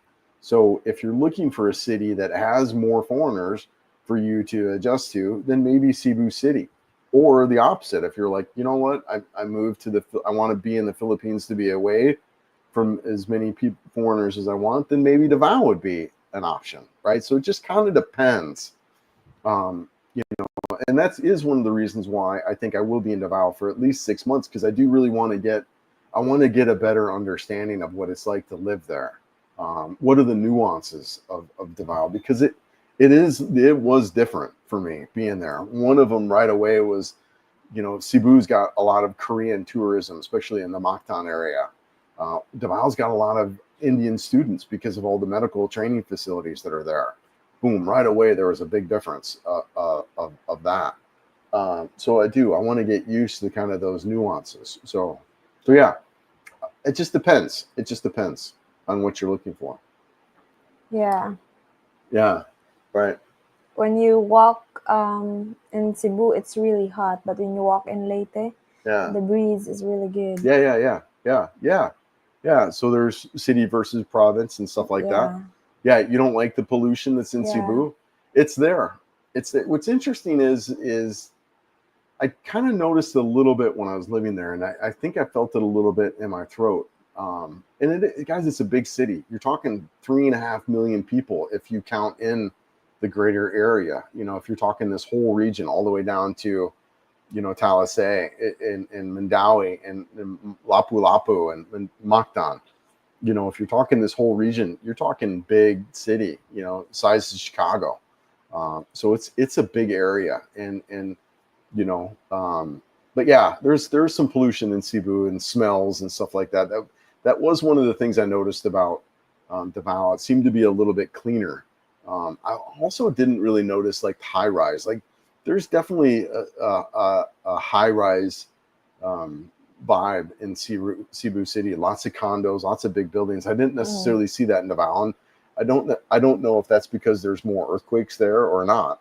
There are some, but yeah, there's the traffic and pollution in both towns, but I think a little bit of less in Davao. Speaking on the scooter, how's Mary Rose coming along with learning how to ride? How's it coming there, Dad? I'm getting used to riding at home, riding from here to home. Yeah. But I asked my father or my middle brother to take that narrow bridge narrow road in the bridge. Right. But after that, I'm good going to the house. So she's about whatever, a half hour away from home. Yeah. And it's not an easy ride. It's not. It's very, because it's rough road, and when it's raining, it's muddy. Right. So it's not all paved. It's not fully paved. Most of it is, but there's sections that aren't. So you get muddy, you get slippery conditions. A video that we're going to be putting out, my back end comes sliding out. Yeah. There's also a very narrow path in the bridge. Yeah, and I shot actually a lot of that road, in the video where I like asking the father's permission. I don't know if you guys watched that video, but in that video, I shot basically the whole ride home, and you'll see the road there. It's super narrow. I mean, it's that wide in some sections where it kind of drops off. But that's only really tricky, the narrow road in the bridge. Yeah. But the narrow road to home, it's good because you can put your feet down. Right. The bridge is kind of sketchy. Yeah. But yeah. Yeah, what's up, Andrew? Just got home from walking around San Miguel. All right, yeah. And look who popped up. Yeah, man. Yeah, what's up, Andrew? Hope you're good, man. Hope you're getting some rest and some breaks from your travels and your work. Yeah, good for you. Thanks for being here. Too close to the dong. Too close to the ding dong. So funny. I know. Die and dong. Boy and girl. And then what? Ate and kuya? Yeah, it's like for older. Yeah. So when you're addressing someone who's older than you, for a girl you would say ate, and for a boy you would say kuya. Or just a respectful way too, right? Ate or kuya, out of respect. Good morning. Yes, Mary Rose is here. 8:10, 8:51. So I'm a little bit behind, but yes, my own buntag day. My buntag. Yeah, need longer legs to ride the bigger bike safely. Yes. Yeah. I also bought shoes and boots so that I can put my feet down. She did. She bought some boots with like heels on them that big, so that way she can put her feet down. Yeah, and it's good for motorcycle ride. Yeah. Hey, brother, what's up, man? Good morning. He's out in Bantangas, Luzon area. Yeah, good for you, man. Yeah, good for you. Thanks for being here, man. Hope you're good. The ADV's 160 listed here in Florida at 4,600. Yeah. So what is? I think it's 164,000. 165. Yeah. Let's pull that up on the calculator. And if you guys don't know, on the iOS, you can do money conversions right on the calculator there if you pull that up. So 165, 123. Is that what it is? Yeah. Wow. So the ADV 160 is $2,878 here. Interesting. Yeah, so substantially cheaper here. That's wild. Is that? Yeah, that's about right, isn't it? 165. Yeah, interesting. Yeah. Oh, it's 32. It's listed at. Okay. Yeah. People who can see in the dark. Without the headlight. Yeah. Yeah. Some people are used to because they're riding their hometown, but some people are not. They're using a headlight. Right. Yeah, no, I've seen kind of what you're describing, where people will actually have a light strapped to their head, which honestly, that's kind of cool. I like the fact that you can then shine the light wherever you want to look. I kind of do like that way of thinking. But honestly, the people riding without lights has not been a big issue. I mean, I do come across that, especially out here. You will come across that, but for some, you can see them like they're on the road. Yeah. It's not like they're completely invisible. It's not like you come up to them because your own headlight will kind of show them. Yeah, and also there are some streets that has a street light. Yeah. So it's not so bad, but it happens. It happens. Mary has a beautiful long dark hair, doesn't she? What's Snake Dye? Yeah, she does. A lot more hair than I have. That's for sure. My father take good care of my hair. Yeah, your father used to cut your hair, right? Yeah. And now, Chris. Now I cut your hair? No, you take good care of my hair. Oh, yes. You're the one that buying some conditioner, right? And all that. Yeah, she's actually really gone a big transition since we first met. A lot healthier now. There were some medications and stuff like that she needed, right? I gain weight. Yeah. So you're doing really good, aren't you? Yeah. Yeah. Oh, that's great. You gained a little bit of weight, a couple of kilos. Yeah. That you needed. You're still gamay. Yeah, I'm still gamay. What are you? 46 kilograms. 46 kilos. And how many pounds is that? Hey Siri. 100. 46 kilos is how many pounds? Yeah, 101 pounds. Yeah, that's great. So yeah, she is doing really well. Yeah, doing good. It's doing well.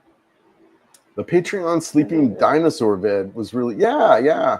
Reminded me of something you would see a National Geographic photo. Oh, that's cool, dude. Yeah, I appreciate that, man. Like I said, I'm really trying to add some value out there, and I have a lot of footage. You know, there's some stuff that I just don't post for whatever reason.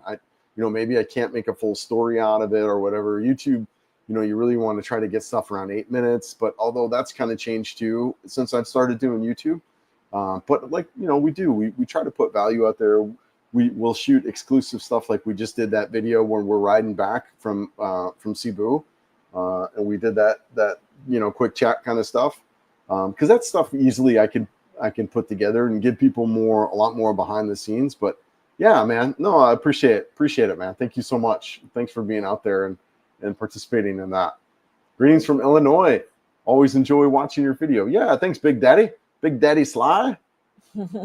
Hope all is good in Illinois, man. Yeah, hope all is good there, man. Yeah, hope spring's coming along. You guys are warming up. Love the nice sunset on the beach. Yeah. That's what I do also too like about the west coast of Leyte is you have those sunsets, especially here in Palompon, man. They're just gorgeous. You got the fruit bats coming out at night. We need to, we should have, especially too, since there'll be a lot going on. Maybe we could do barbecue down at the for dinner tonight down at the beach. Yeah. Maybe stuff going on down there. What do you think, Dai? Yeah. Okay, done. My wife and daughter will be there in Dumaguete in July. Any suggestions on Siquijor, your favorite beach? Kirby, I've not been to Siquijor yet. So I'm probably not the best of resources there. But yeah, let's take a look at what we can find really quick to see if there's any standouts. One of my subscribers is looking to travel to Siquijor and is asking for beach recommendations, period. What can you recommend? Let's just take a look here of what we can find. Siquijor's got some killer beaches, small islands, but loaded with charm and chill spots. Here are some. So Palm Beach in San Juan is rated really good. It looks like it's got white sand, palm trees, crystal clear water. Locals call it the Little Boracay. So Palm Beach in San Juan. And then what's this one, babe? Salagdoong Beach. Salagdoong Beach in Maria is another one. And then Tubod Beach. Tubod Beach in San Juan. Yeah. What's this one? Cagusuan Beach. Cagusuan Beach is another one in Maria. And what's this? Solangon Beach in San Juan. Yeah, so 5 locations that AI popped out for me. But I've yet to be to Siquijor. Eventually, I'll get out there. But I have not gone yet. Yeah, hopefully in 2025. She's going to have some time coming up too where we can kind of travel some of these destinations together as she graduates in May also. So yeah, great question, Kirby. Hope all's good. Fresh tuna. Yes. When we were in General Santos is known for their fresh tuna, eh? Yes, and her dad's a fisherman, so she gets fresh fish. Yeah. We'll check out your latest video. Yeah, in General Santos, talking around Gen San. Yeah. A little bit behind in comments, sorry. I'm more fearful of many places in the U.S. Yes. Yeah. Too many no-go zones. It's true. I think it's a good point. I think if we come over with a Western mindset, we're just going to we'll be just fine. However, with that said, I do think there are probably some regions that in the Philippines that we don't want to go to, right? Yeah. And the State Department puts that out there, whatever those regions in Mindanao. There's so many other places to go to, but you're right. Keeping this Western mindset of safety, and we'll be just fine throughout this country, as well as being respectful. I think that's another key thing too. It's just being respectful to the locals, the community, the culture. Will get us out of trouble. All right. Yeah. Kirby, my wife and daughter are going to Siquijor in July. Yeah, lots of beaches. Am I seeing duplicate comments right? I think it's the same. Oh yeah. Okay. Yeah. It's, Yeah. But yeah, that list, Kirby, that we just read off, might be some good options. Hey, what's up, Richard? How's it going, brother? Hope you're doing good out there. I think I've seen you doing some riding stuff. Hope all is well. Yeah, sorry to hear about your dog. I remember you messaged me about that. That's rough, man. Yeah, it's always hard times to have to bury a pet and that kind of deal. So I hope you're doing all right. Signing off, Jim. Yeah. All right, brother. Yeah. I really enjoyed it too. And we'll see you next time you're around, man. We'll see you next. You'll be around, man. Yeah. Sorry about that, Richard. Yeah, that's always a hard time, right? Yeah. Malaysia long term has an expensive visa. Yeah. No, you're right. But there was somebody told me about a trick that you can do with getting a visa in that other region of Malaysia. They're separate, but also it's included, and you can get it for whatever, a third of or a half the price that it costs you to do in like Kuala Lumpur or the other mainland region. So I have not tried that. I don't know. Another thing that's hearsay that I want to talk about that's along the line of visa is in Davao City, you can actually I met Pete down in Tagam.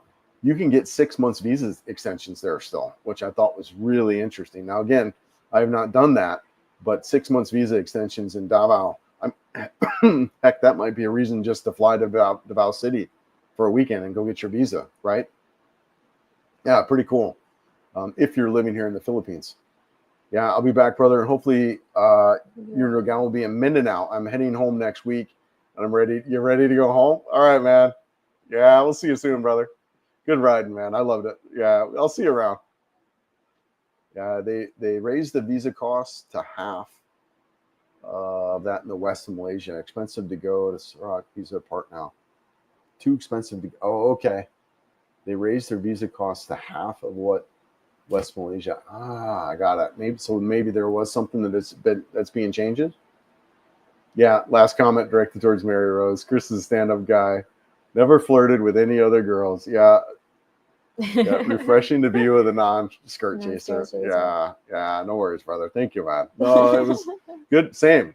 It was fun to be with you traveling around as well. Good times. Enjoy it. Indonesia visa is not great for long term. Yeah, it can be expensive, eh? Yeah, expensive. Yep. Yeah. Mark Perez, you communicated the age gap difference in relationship very well. Very well said. Yeah. No, thanks, brother. I appreciate that. Like I said, it's just kind of learning as I go in a lot of ways in life in every aspect. And so those are things that I've kind of discovered as I've been here. And I think I think the main thing is just realizing, just the life experiences and that kind of deal. And then two, but not always having to be like there's a lot I learned from her, there really is. And so it's not always having this mindset of I'm whatever, I'm older. So therefore I have some more experiences and ways to contribute to her, but she also has an enormous amount to contribute to me. And then, that reminded me of that, right? Learning how to relax, learning how to chill is learning how to be patient. Learning how to be patient. Those are things, right? Yeah. But just we have so much fun. We laugh a lot. We tickle each other, and it's fun. It's fun. We're laughing so much more now. It's great. What are some of the things that? So I'll try. I'll mimic her laugh and stuff like that, which. It's good times. It's fun. We're having fun. Yeah, do a trip to Thailand and get the hair transplant. It's 10% of the prices. I got it in Turkey and can't be happier. All right. Your girlfriend will like some hair, even if she says I love you with no hair. Oh, dude, that's hilarious. Yeah, no. I don't know, man. Could you imagine me with hair? No. I would rather let you stay with no hair. Dude, I love no hair, man. Yeah. I love it. It's so easy. Like I woke up. I haven't taken a shower yet. And would you know? You don't use shampoo. I was just gonna say. She always laughs at me because I'll be in the shower and I'll be washing my body and then I'll wash my head and she just laugh. That's your shampoo too, huh? Yeah. I haven't paid for a haircut in decades. I haven't paid for shampoo in decades. Yeah, I don't actually, and it doesn't get in my way. Now, I will Mhm. say this though, when it comes to weather, just even having a little bit of hair makes a big, big difference, right? Like protecting your head from the sun, from the heat and the cold is big when you have a little bit of hair. So I would say that is one kind of disadvantage, but I don't really miss hair at all. I What's don't up? know. You look handsome when you don't have hair. I Salamat don't know if kayo. you have hair. Yeah, What you look like. yeah, Ah. yeah. It's definitely being a bald guy out here is not a bad deal. No. It's not at all. Um, if anything, I think it's a plus because you know you're not the norm, right? You're not the norm as a Westerner. You're not the norm as a bald guy either. There's not a lot of bald people here. If you have lighter colored eyes too, you're not definitely not the norm. So being bald isn't necessarily a bad thing out here, not at all. If anything, it's like I said, it's a pro. It's a good thing. Good morning from Kizzy. SM City North Mall. Okay, yeah, cool. A New Yorker here. Yeah, I got to get out of here soon. Repairing a few things in my condo. I have to wrap up. Nido is on my travel plans. All right, yeah, man. Yeah, same here. At some point, we'll definitely get out to El Nido. Thanks for being here.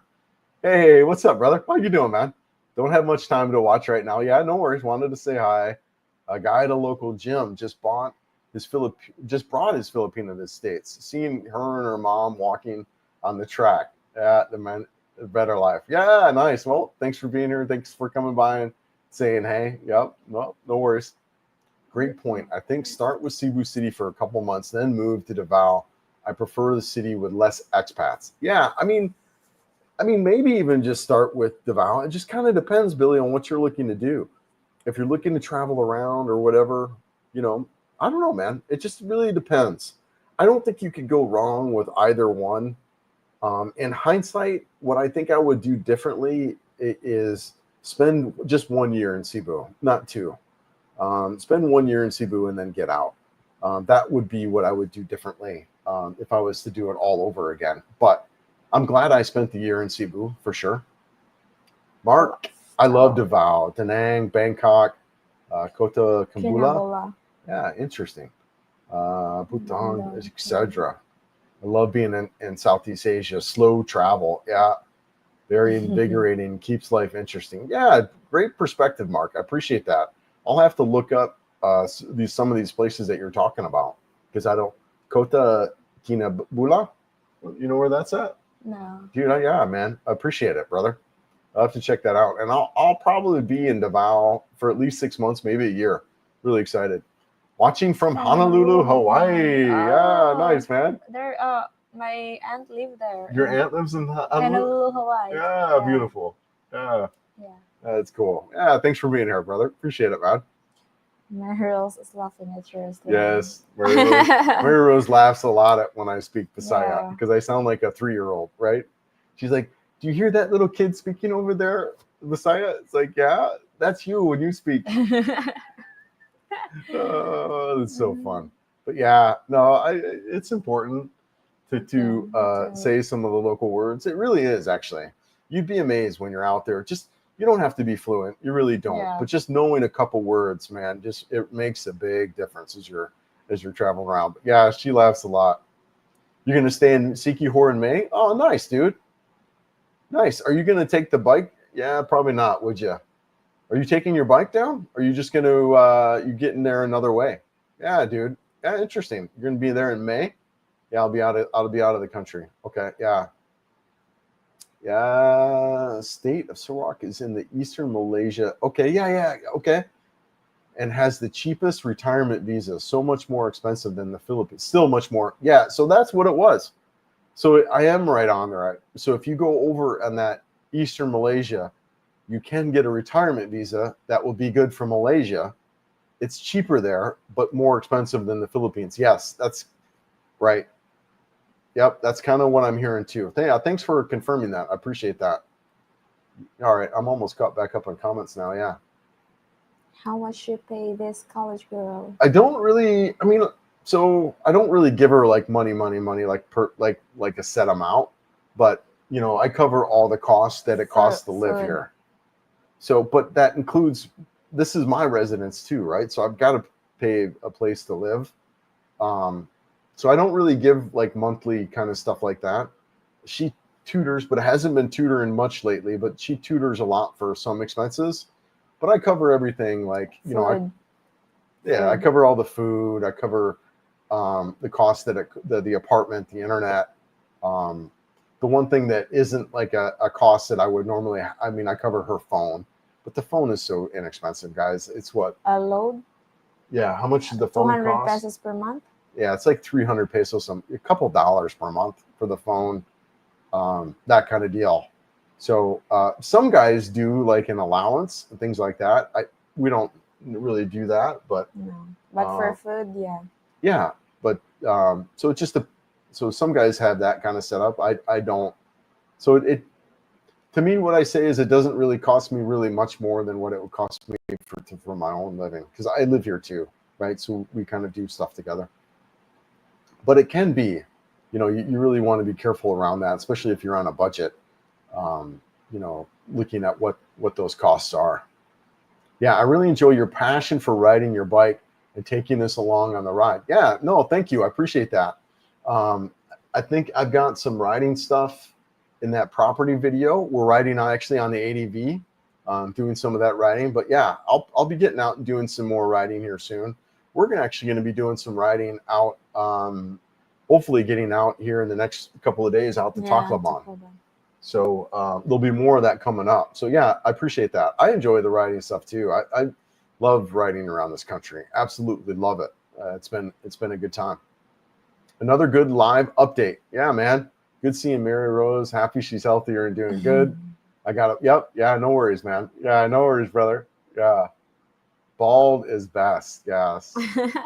How often do you shave your head? I'll shave my head and face every 2 to 3 days. Sometimes it gets longer, but I try to shave every 2 to 3 days. You know what, babe? I'm going to use the restroom. Do you want to, what do you want to talk about while I'm going to the bathroom? On your mark, get set, go. Oops. Oops. Careful. Yeah. What do you want? Oops. Hold on. I don't want to leave that mic here. You talk. Let me use the restroom quick. Go ahead. Talk about what it's like dating a foreigner. You want me to be honest? Yeah. It's a little bit stressful sometimes, but good.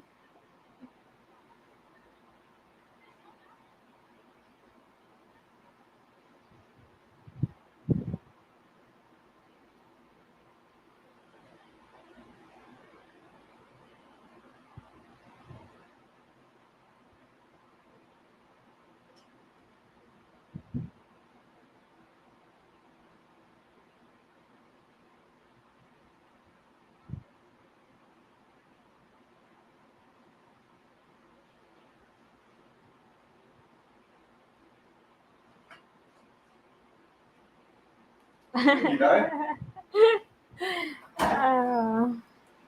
So, what was the, what you have to add there? Huh? Huh? All right. Sorry about that, guys. Sorry about that. I had to use the restroom. You know what? I'm going to turn on this. Make some. So, what's it like dating a foreigner? What do you think about that? Sometimes you can say that social media is different in real life because in social media you can always see a happy couples, Filipino and foreigners, but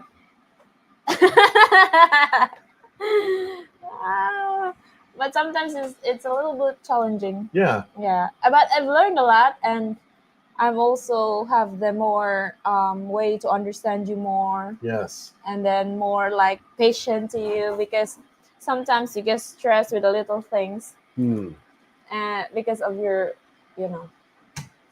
Yeah, I think so. Some of this, like the people can stress me out, right? Yeah. Yeah. And well, if you look at too, babe, that's kind of why I moved out here, right? Yeah. So in Cebu, when I was getting stressed out, it's because I was back around foreigners who were not so good people, right? Yeah. So that was stressful for me. But for the most part, Also, go ahead. yeah. Also, the queue here, like you don't want to be in a long line. Yes, right. So yeah, it's a Long lines are a challenge for me. it's a challenge for you. Sometimes when I go out, I don't want to invite you, not because I don't want you to be there, but I'm also thinking that you'll be more or stressed and Right. give you some headaches there, like a noisy part in my barangay, the lines. So yeah. Yeah, so she watches out for me with the noise. Yeah, so I don't. It's interesting, like, because it can be noisy here, right? Like one of the things that can get me from time to time is like the loud music. Yeah. There can be like loud music everywhere, and that can get me sometimes. I'm just not used to that. But the roosters and stuff like that, those don't really bother me at all. And sometimes the majority of the time the heat does not bother me, but there are times where it does. Yeah, it will also distract your ears or your hearing when you're The heat. Yeah, You get well, really if I'm overheated, yeah, I'm struggling. So really it doesn't stressed, happen that often, but it does happen, and it just depends. Like, so it's really like in Colorado, there's a big difference between being in the sun and being in the shade, and that's very similar here. Where if you're in the shade, it's a big difference versus like the sun beating down on you. And so there's been a couple of times where I've had some real problems. My mic's had some real problems where I've been in the hot sun, and just boom, within a couple of minutes, I'm like, all right, I'm struggling here. I need to kind of find some shade and get some water and that kind of deal. That's only happened, I would probably say, a handful of times. I can think of probably 3 times. One, I was on a ferry and I just didn't have good ventilation. I was on a boat. Another time was recently when we were kind of looking at property, where I got overheated. And another time was over in Palompon, where I was kind of similar situation where I was in the sun and didn't have good access to shade or ventilation. So, but other than that, honestly, the weather here hasn't been the biggest of deals. So as long as you have the breeze coming, right. So basically the other day, what I needed to do and what I was going to do is just get on the bike and ride. Yeah. So what that would give me it'd give me some air and some ventilation. I got it, guy. So that's kind of what the strategy is around that. Yeah, just if you can get even on the bike and get moving air, makes a big difference. And then of course, like I said, shade too. So yeah, dealing with a foreigner is challenging. It can be a little, it's come with it. It's like everything else in life, right? Yeah. It's like being here versus the United States. There's some trade-offs. But there's trade-offs. There's no difference in other relationship. It's just that how you manage and how you understand the person. There's a saying that I like to say is, no matter where you go, there you are. Yeah. Right. So I think it applies a lot here to the relationship dynamic, right? It doesn't matter if you're dating Filipino or American or whatever. There you are, right? Yeah. So there's always going to be challenges. But the good thing is, I've learned a lot. Yeah, you have. Yeah. We've learned a lot about each other and being together. Yeah. Yeah. I would say my biggest challenge, I've talked about that, is just that mentoring role. And then, but balancing that between like, hey, a know-it-all 55-year-old to look, there's lots of things I can be learning here from her, too. So, and then, but still being a man, still being a guy, right? And that kind of dynamic. So it's a little bit of a juggle. But the other thing too, I think that's very much there for me in dating her in particular, is that nurturing, caring nature. I mean, you take really good care of me, cooking me meals and all. I mean, that's something I've never had my whole life. That's why. Right. That's why. They really take pride in that, right? You really do. Like, she goes out of her way to take care of me. Yeah. And I help out. Like, I'm doing laundry and that whole stuff. Yeah. I mean, because I've been a bachelor a lot of my life, right? And so I take care of myself, 50 something plus years. I mean, I was married for 10 and then that kind of deal. But, I'm, even then I did my own stuff because I just don't mind doing it. So, but yeah, I mean, you definitely take great care of me, which is phenomenal. Yeah, it's. That's Go the ahead. saying of my mom. My mom was like, you gotta understand him more and take good care of him more because they have a different culture in the US. That's when you get sick, you're the only one there in the house. So here you have me. So my mom says you should take good care of him like your Yeah. kid. Yeah, like your kid. Yeah, you take care of me like I'm a kid. Yeah. I am a kid in a lot of ways, right? Yeah. Especially when you're sick. Right? A big baby. I think they call that man flu. Right? Yeah, my dad is like that too. Yeah, no, it is. Guys, when a lot of us, when we have this conversation about coming to the Philippines and dating and that kind of deal, right? It is very much what you think it is. You can find just an incredibly nurturing woman here. You really, I mean, Mary Rose is that in every which way. And I think she is kind of what she is what I envisioned. Like when I was thinking about moving here and getting in a relationship, it's just she's incredible. So I really thank you for that. And no, it's great. Like I said, just reminding myself of the maturity stuff it is there sometimes, and just remembering that it's like someone who just doesn't have she's got 21 years of life experience. You were in high school a couple years ago. Yeah. So for me it was, I can barely remember when I was in high school, right? Yeah. So it's just that kind of stuff and all that comes with it. It's really, really great, man. Really great.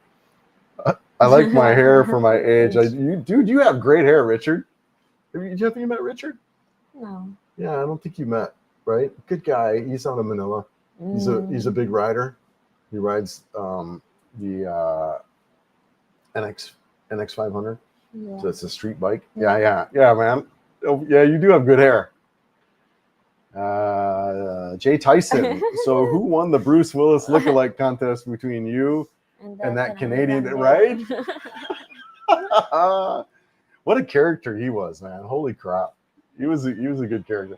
And that kid, was it Jason or Justin? Crap, I can't remember his name. Really good kid, man. And he actually was on my last live. He showed up. Good kid. You haven't seen the video yet. I launched a video, came out last night with me and a guy from General Santos. We talked for a while. Jim from Canada, man. He was chatty. He was a good guy though. Good guy. Yeah. Really cool. Like I said, a lot of good information from him too. Can you grab that bit?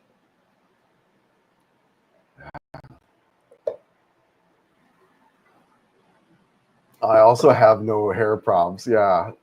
Half is gray, the other half is original color.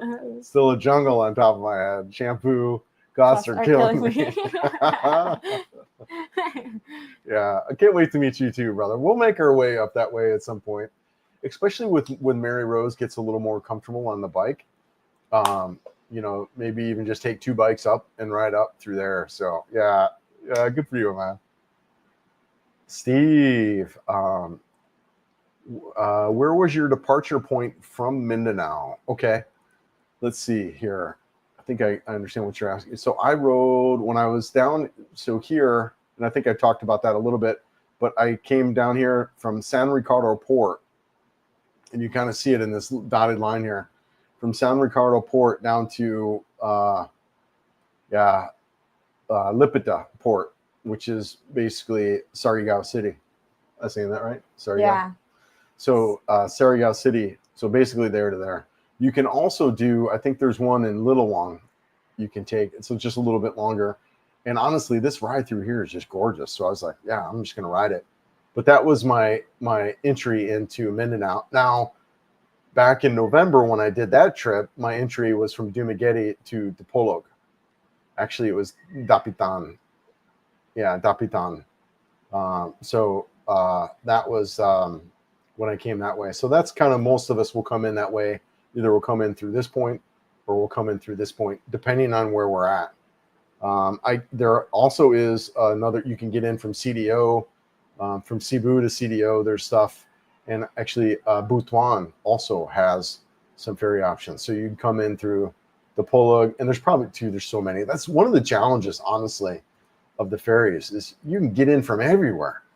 I mean, there's so many. Cebu, along the coast of Cebu, heck, there's half a dozen ferry out, if not a dozen ferry points, and they're all different companies. So the ferries can be a little bit of a challenge. But anyways, Steve, that's how I came in and out, was that way. Yeah, great question. Yeah, you give valuable advice. Thanks, mate. No, dude, I appreciate it, man.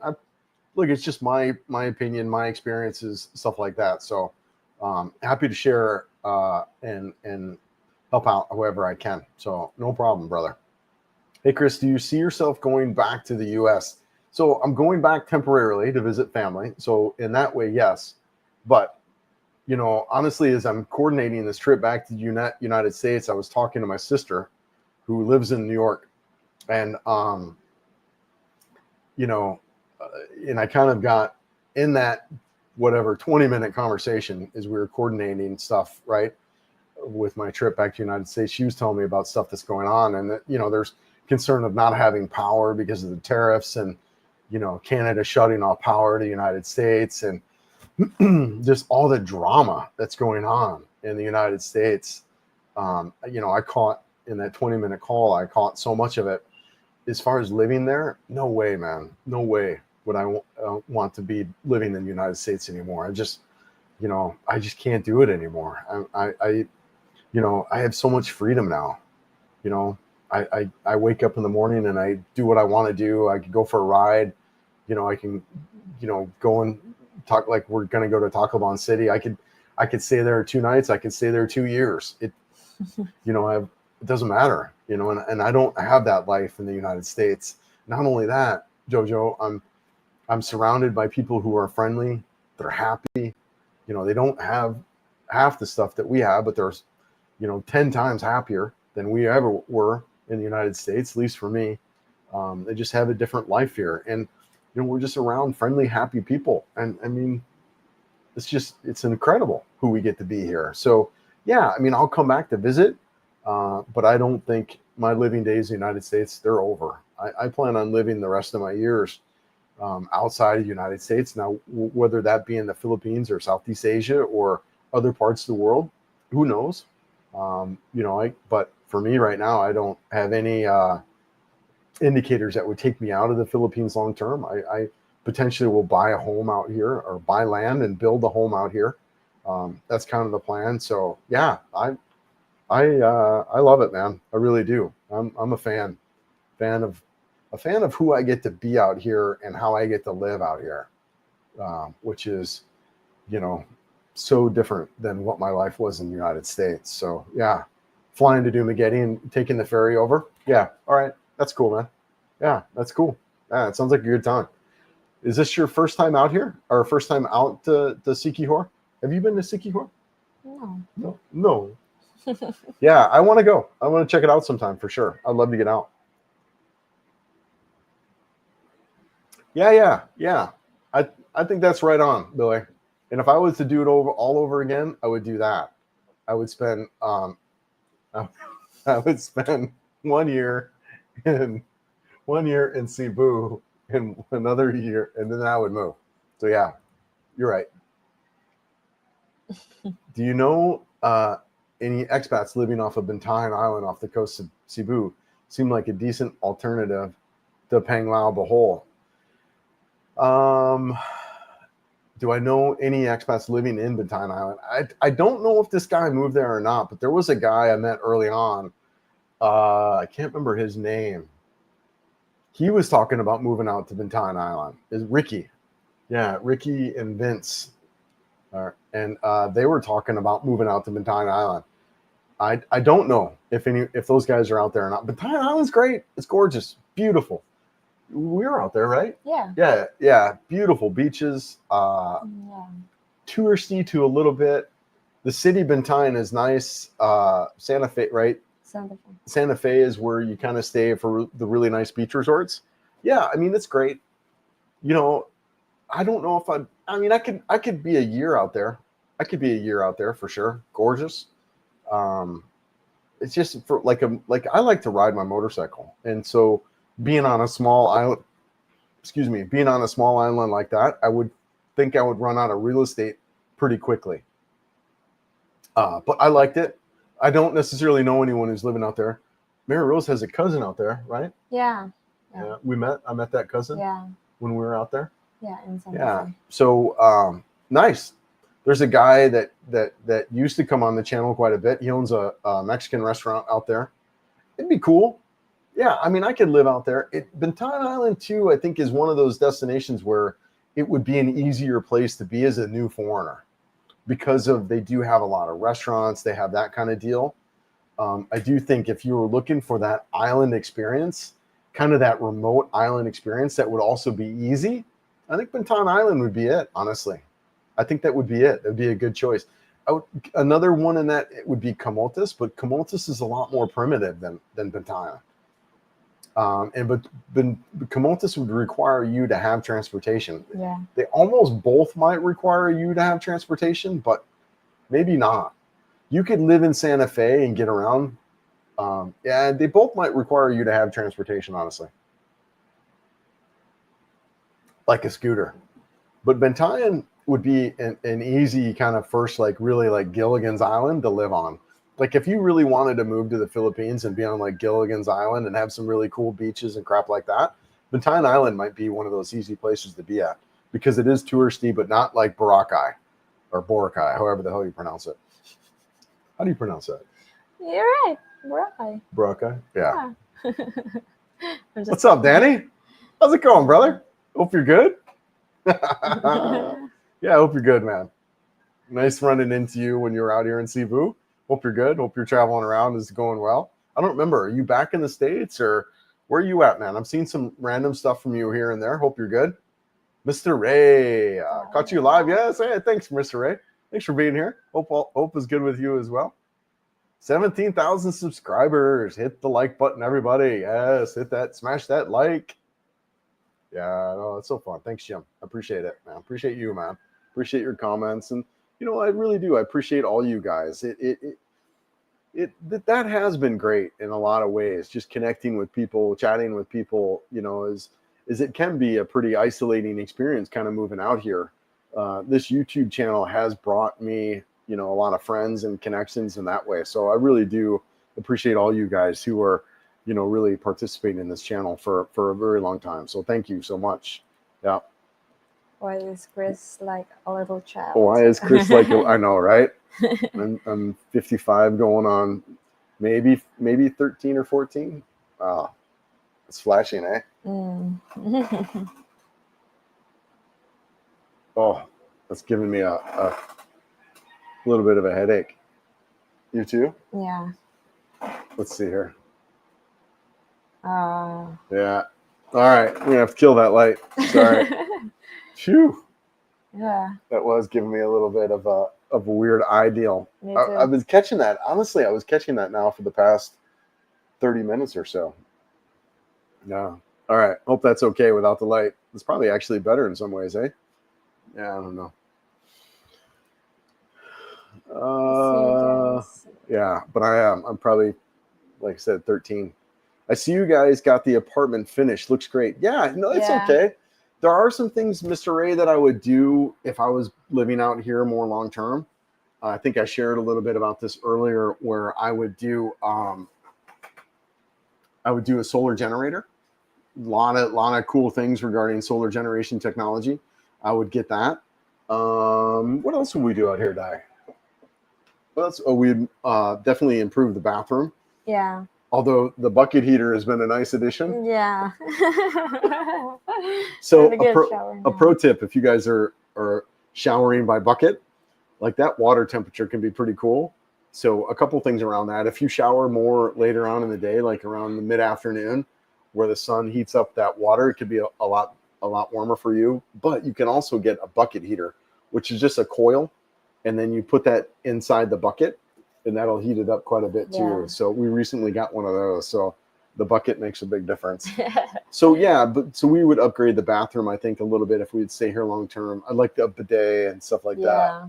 Bidet is so freaking rock star, man. But other than that, this apartment's good. The other thing I would change out is the aircon. We got this horsepower air conditioner, which really is not sufficient for this place. Yeah.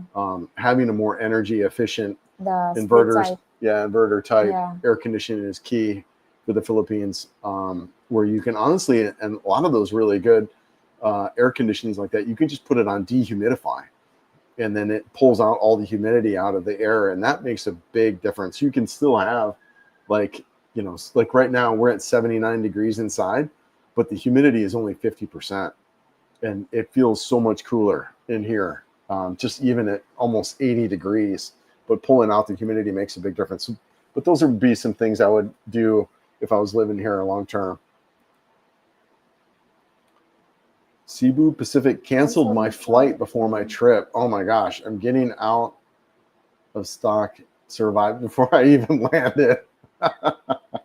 Yeah, out of stock vibes is definitely a thing. Like, we were trying to get peanut butter yesterday. Oh yeah. And didn't have any peanut butter. We don't have any. They have, but you don't like the.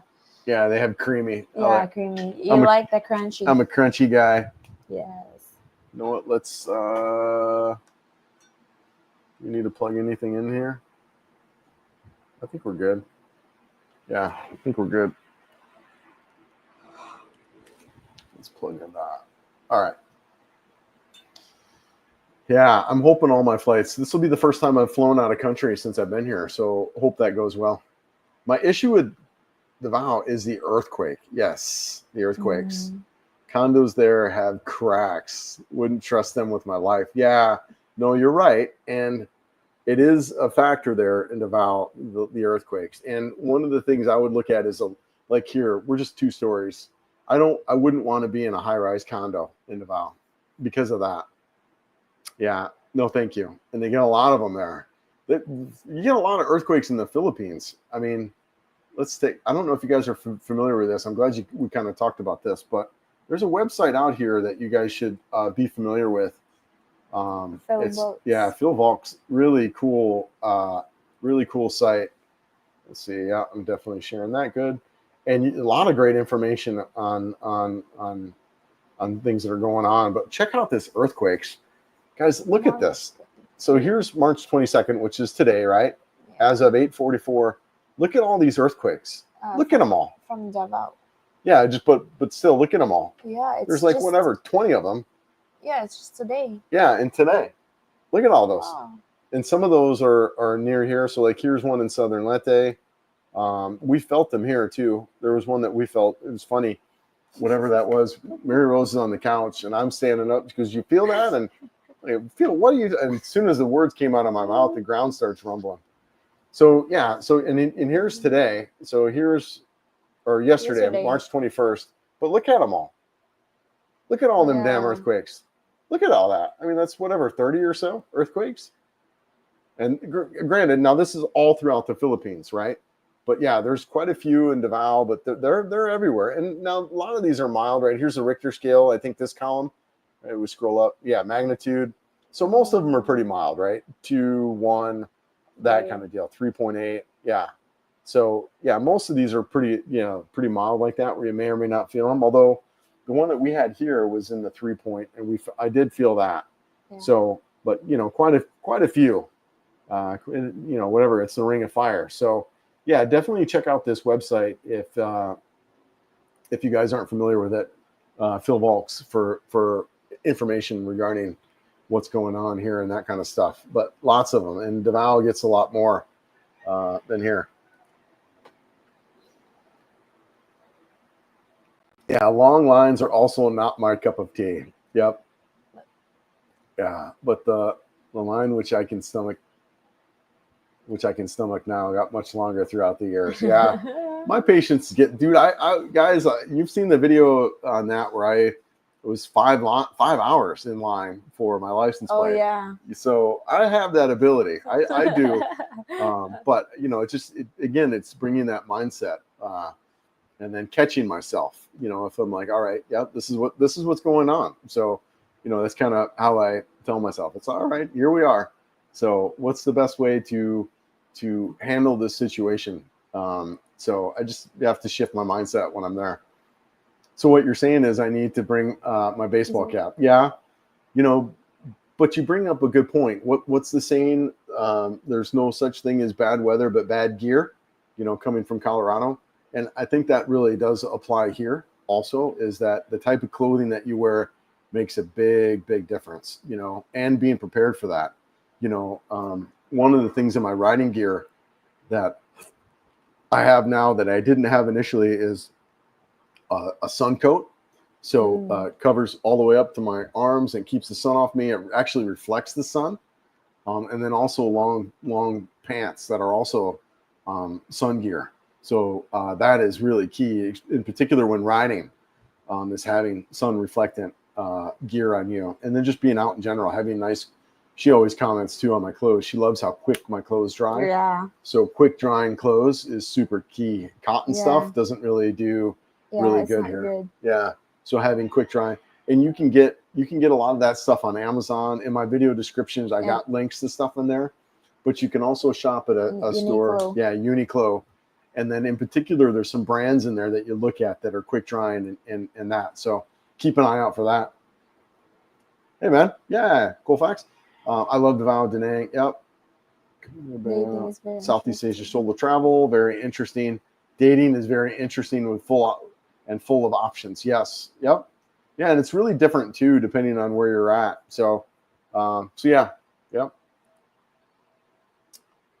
Keith, as an expat, knowing you're getting the blame for any accidents, is there insurance that covers you no matter what the problems are? Yeah. So an expat, knowing that if there's an accident, you're the one that's blamed. Yeah, Keith. Insurance in general, I would say, isn't as big as it is where we come from. Yeah. Health insurance, auto, car, that kind of deal, it just isn't. A lot of people handle stuff out of pocket. Now, it doesn't necessarily mean that is the best way to go. I would look at health insurance. I think there's a company called Standard Insurance that offers insurance. You also get insurance with the registration of your vehicle. There's insurance there included. But I would say most accidents and stuff like that are just handled out of pocket. You're going to pay stuff out of pocket to get stuff fixed. Now, thankfully, mechanics and stuff like that are not even close to the costs that are in the West. So that's why it's so much more affordable to do that. But there are insurance options you can do. But yeah, you'd want to look at getting that once you get out here and getting a vehicle. You could do some research and digging. I think Standard was one of the ones that I was told. Expats always getting the blame for accident. That's a myth. Yeah, but the insurance part is basically doing out of pocket. But it just depends. I don't have firsthand experience. I do know of guys who have been in accidents where it's not a myth, that they are getting charged for even though the accident wasn't necessarily their fault. Yeah. I do think along this kind of situation though, where I do think the local laws and that do favor the Filipinos. So, I hear more of the other where it's necessarily more truth than that. So I don't know firsthand. I've not been involved in accidents to know. But just depends when you're being wise. Like if there's a CCTV there and you will ask for a CCTV footage, the police will trace who's the one to blame. Right. You're just being wise. And sometimes too, it's better if you have some locals with you, like we had before, that a Filipina is the one that settled all the problem because they charge bigger or a lot. Right.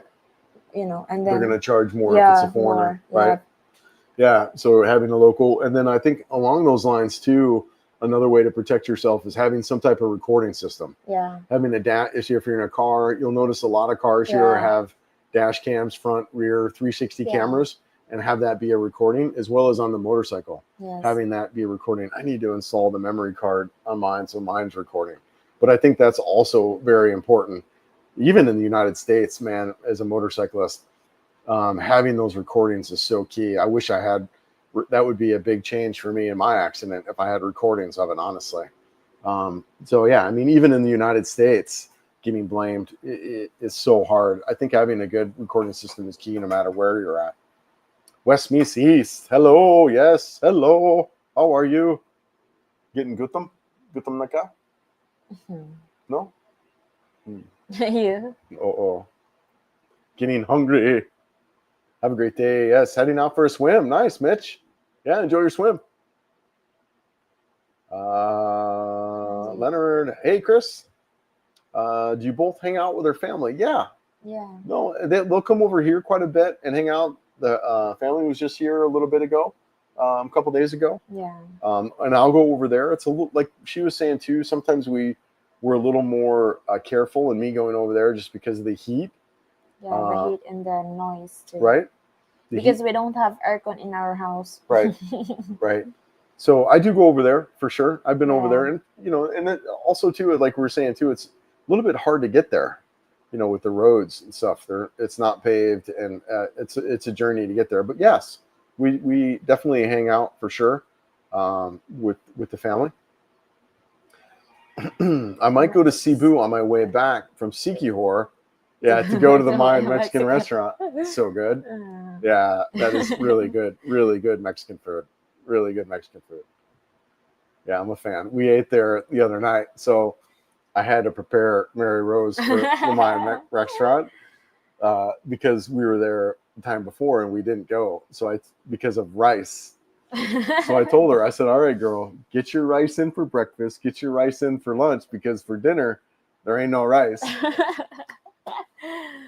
So very, very traditional Filipina in this way, where if you don't get her rice one meal a day, she's not a happy girl. Right, Dai? Yes. So yeah, I understand the Mayan Mexican restaurant. Really good there in Cebu. Yeah, main way of transportation is Siquijor for the girl is the broom. Yes, the broomstick. The witch.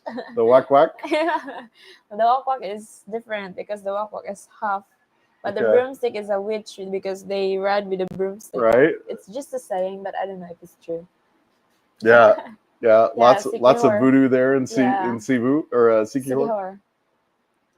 Yeah, first time to Siquijor and Dumaguete. All right, yeah, great. Well, Dumaguete is a pretty small footprint, but yeah, definitely go out to Ground Zero and Tom and Tom's. It's good times out there. I enjoy myself when I go to Dumaguete. I do. It's not a place I'd want to live at really, and that's just me. But it is at least right now, anyways. But it is it's a great little area. I don't mind both. I don't mind Dumaguete. Haven't been to Siquijor yet. Yeah.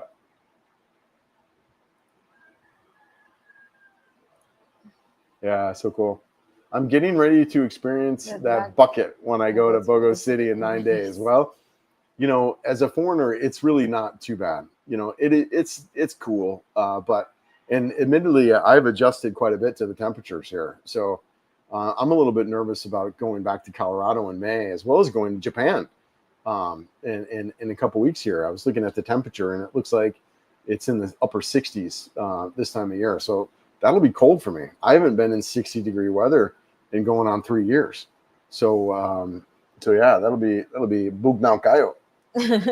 So that'll be cold. But yeah, so you'll be fine. I think especially if you're coming from any type of northern climate, the bucket won't be that bad at all. The challenge is using it as to go to the bathroom, washing your butt. I mean, we did that whole video on how to poop in the province, right? I'll be honest, washing your butt is hard with a bucket. It takes some strength. You got to squat. Mary Rose is talking about how she sits on the edge of the toilet and washes. That ain't something that happening for most of us. You're kind of squatting over there, dumping water over your backside. So heads up with that. And then just know too, like, you don't flush toilet paper and stuff like that. So pretty much get ready to freaking take a shower every time you take a poop, right? 'Cause that's how it works. But yeah, good for you, man. It's fun. I don't mind it. I really don't. It's sometimes it's like camping, but whatever, man. I really do enjoy the simple life that is here. And yeah, good luck for you. Bogo City, Bogo City's to the north, right? Yeah, just across. Yeah. Yeah, it's actually really easy for us to get to Bogo City from here. Oh, we take a ferry right across. I've been to Bogo City quite a bit. As I'll take a ferry over and then ride down Cebu. So I know right where you're at. Yeah, good for you, man. Yeah, good for you. Safe travels. How often does Cebu Pacific cancel flights? I've heard Cebu Pacific can cancel flights quite frequently. But admittedly, I have not been on an airplane much. I think I flew to Boracay. I flew to Manila. I've only been on, I think, an airplane. I've only done like 2 trips. Most of my other travels have been by motorcycle throughout the country. So I haven't flown really a ton to know. But from my understanding, Cebu Pacific can cancel flights quite frequently. Condos here in Cebu have huge water leaks all the time, even more of the new ones. Yeah. Mm. Housing can be a challenge, guys. It really can. And that's kind of why some people prefer other regions of Southeast Asia, honestly, is Philippines can have some of the more challenging housing options throughout this region. So one of the reasons why, too, I'd like to build my own. Guys, the land is so cheap. The problem with that is just finding a destination that you like. Yeah. You know, that's kind of why I'm traveling around. A video that we just shot that's coming out in a couple weeks is this plot of land is cheaper than my TV. and it was. How much was that land? 70,000? Where'd my phone go? Yeah, 70,000 pesos, guys. 70,000 pesos. Let's pull that up. 70,000 pesos. $1,000 for land. 1,200 for a piece of land. Now that land is not very big, right? It's 142 square meter. 142? Yeah. 142 square meters. I don't know what square feet that is. You'll have to convert that out. But cheap. You could easily build a home on there. You know, Yeah. not really big as you. Yeah, whatever. But you can easily build a, Yeah. you know, two, 3-bedroom. If you went up Yeah. storage, you could build a home easily there. Yeah. You know, good enough, and right on the river. You know, but that's how cheap things could be. And that's kind of what I would do, especially if you're looking long term, is find out where you want to be, buy a piece of land, build your own home, and then you can set it up however you want. You can set up a really nice home. You know, granted, there's a lot to do in that as well, legally owning the land and all that, right? There's a lot to do, picking out the good developer. There's a lot of traps and all of that. But, you know, I think the ideal setup, the people who are really thriving here have done that, where they kind of set up their own place, and that way you can avoid a lot of the power issues. You get your solar set up, all that stuff, right? And that is the route that I'll look to do once I decide kind of where, right? So yeah. So and that's the problem with condos is, you know, the maintenance and stuff like that. You look at, man, when I Avita Towers there in the IT park, you know, I stayed in what was probably one of the nicer condos 10 years ago, and now they're just run down. They got siding coming off of them and stuff like that. So properties aren't necessarily maintained like they were. So yeah, that's kind of the condo problems, is they can be not so good as they age, right? Cebu Pacific sucks. I avoid them. Yeah, Philippines Airline is what you're flying out of. Yeah. Recommend another one that doesn't. I think Philippines Airline is the other airline. Asia Air, I've had good experience. Yeah, Filipina Air is even better with Cebu Pacific. I think I fly out Cebu April 3rd, so cross your fingers all goes well there. Tom's away. I've been lucky with Cebu Pacific. Yeah, 10 flights, no issues. Okay, yeah. I can't remember. That might have been what I flew when I went to Boracay, but I don't remember. But I do know Cebu Pacific can be very Filipino, where they can change and cancel and move stuff around, which it can be a challenge for Americans, Westerners in general, if we're not used to that. But I would say travel in general, you're going to want to kind of be ready for changes, right? It's such in the culture here. You know, I think as Westerners, we can be like on a 2-week vacation and be like, yeah, I want to go here. just slow down a little bit and allow yourself some time, allow yourself time in between destinations. Don't necessarily try to book a bunch of stuff. Be ready for cancellations, be ready for changes, have backup plans. But I would, know that it's not as effective as what we're used to, effectively run. Yeah. Good to hear, Tom's. I've been not so lucky. Yep. Yeah, never on time flights or cancels. Yeah, I've only flown twice. Yeah, constructions in this country is not good at all. I only booked condo for 1 month purposes. Yep, I moved three times in 2 months to a condo. Yeah, plumbing issues. Yep. Yeah, it's a challenge, man. It really is. I've been lucky in Cebu, where I lived in really two phenomenal places. I lived in Salina. I lived there for a whole year. Love that place. 38 Plaza is another one that I recommend in Cebu. And of course, Rockwell. Yes. The Rockwell is by far probably one of the nicer places. However, I mean, you're talking thousands of dollars a month to live there. The condo that I lived in, it rented for 80,000 pesos a month. So that's well over 1,000 US, right? So you're going to pay for some of those premium accommodations. It's a fine line with finding places that are inexpensive that are also good. And a lot of times what you have to sacrifice is some of that. And you have to kind of be pretty handy yourself to kind of fix some of that stuff, which is why I recommend finding out where you want to be and then building your own place. That's kind of the avenue that I'm looking to do. But yeah, it can be a challenge for sure. Yeah, I got used to the earthquakes, not a big problem. I have more concerns when my wife erupts. So true. So true. Yeah. Tampo. Yeah. Microplastics in clothing. Oh, wow. Is not good either. It's a double-edged sword. So interesting. Microplastics is something I've been kind of hearing a lot about lately. So microplastic is one of the things that cause Alzheimer's and dementia in your brain, and a lot of health stuff. And it's why I stay away from plastics in general, like cups, like try to get stainless steel and that kind of deal. In particular, when you heat plastics, it can be dangerous. That's why I got the stainless steel. Yeah. We get all the plate too. Yeah, right. I didn't realize that in clothing. That's really interesting. I haven't heard that before. I'm going to have to look into that a little bit more. Appreciate that heads up. This is one of the reasons the Philippines will maintain the image they have by not lying blame properly in accidents. Yep. If they ever want to move forward, they need to progress to more transparent and honest. It is part of the culture, that saving face nature of the culture.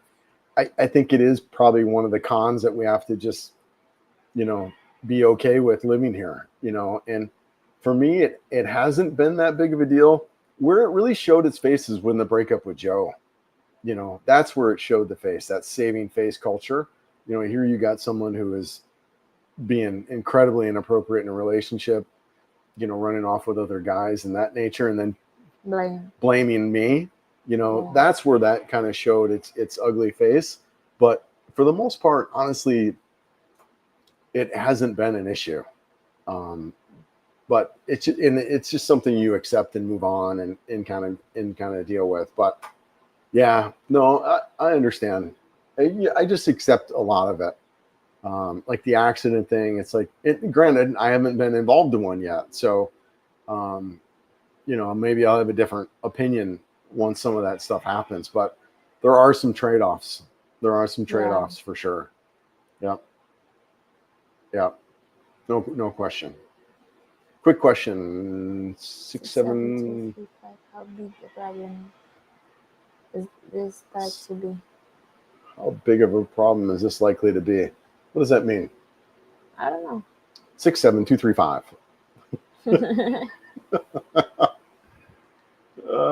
I'm not sure what that is, brother.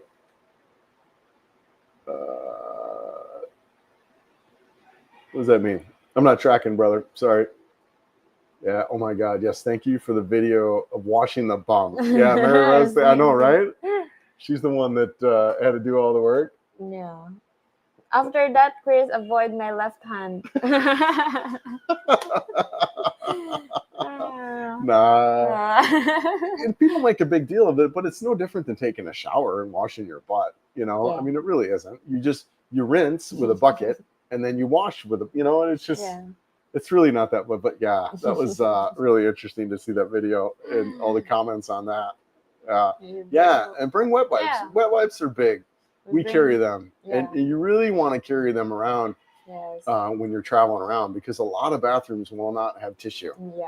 For me, thankfully, I'm pretty like regular where it's a morning deal for me, so I can go out in the day and not really have to worry about it. But if you're not super regular in that area, carrying wipes is important, because you'll find yourself in a bad situation. And as well as just overall, just wash your hands and all that stuff when you're out. Carrying wet wipes is big. I carry them when I'm traveling for sure. That and alcohol spray is really handy too. Spraying out the helmet, washing off hands and all that. Yeah. Does Mary Rose go to bed with her hair wet? Believe it or not, many Filipino girls might cause brain damage when they get older. That's cute. No, my family, my mom says, don't go to bed with your hair wet because it will make you blind, or like it'll make you blind. Yeah. Okay. Or you have a blurry eyes. I don't know, but right. Yeah. But so not brain damage, but brain blind. damage, but blind. Love it. But I don't believe it. I just felt like when I go to bed with my my wet hair, it makes me a headache. So I better dry it off. That's cute. That is cute. I dig it. What a great question. But it does point to some of the Philippines nuances and traditions that are here. We joke about a lot. One of the ones though that I think that's got me recently that I've actually started to have some truth in is drinking cold fluids, making me cough. Right? Somebody was talking early on. They're like, "Oh, you're coughing because you drink boog. Boog is cold." Yeah. And I'm like, "What the heck are you talking?" This sounds like a weird superstition, but no, actually, now that it happens to me a lot too. Yeah. Like I'll be drinking something cold and it'll tickle my throat in a way where now I have to cough. But yeah, some of the traditions are pretty wild out here for sure. I laugh. What are some of the other ones that people have out here that are there that I kind of laugh about? I can't remember what, but there are quite a few. Yeah, wet head, drinking cold. What are some of the other ones that I laugh, Joe? I can't think of any off the top of my head. Can you? One of the things I've told you is when you're sick, and I told you not to eat ice cream. Okay, not to eat ice cream when I'm sick because it will make your sore throat. Yeah. Yeah. That's back on the cold stuff. Things being cold. Yeah, I don't know, man, but there are some funny nuances for sure. Yeah, it's funny. Got some dude wipes ready just in case. Yeah, wipes are key, man. Wipes are really key. Chris, I hate to say it, but when I was 50-50 on your girl, she won me over, and my wife over. She is bright, attractive, and has a beautiful personality. Great catch. Yeah, Charles, she is great. Yeah, you were 50-50 initially. Yeah, I hear you. She is a great girl. She really is. She's sweet. She is that.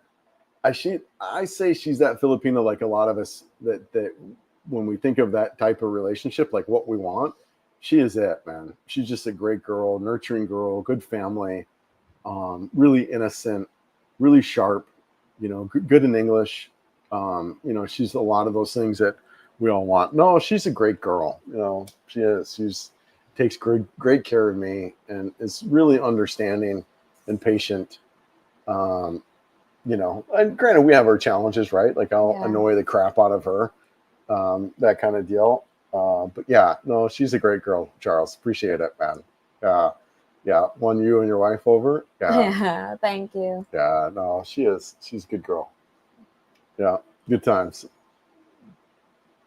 Crypto Navigator, got to have a Filipina for that to buy a home. You do.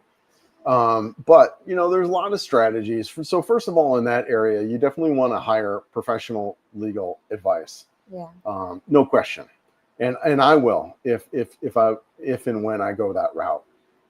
You want to get it all legally done, and so getting a good lawyer to facilitate that is you have to.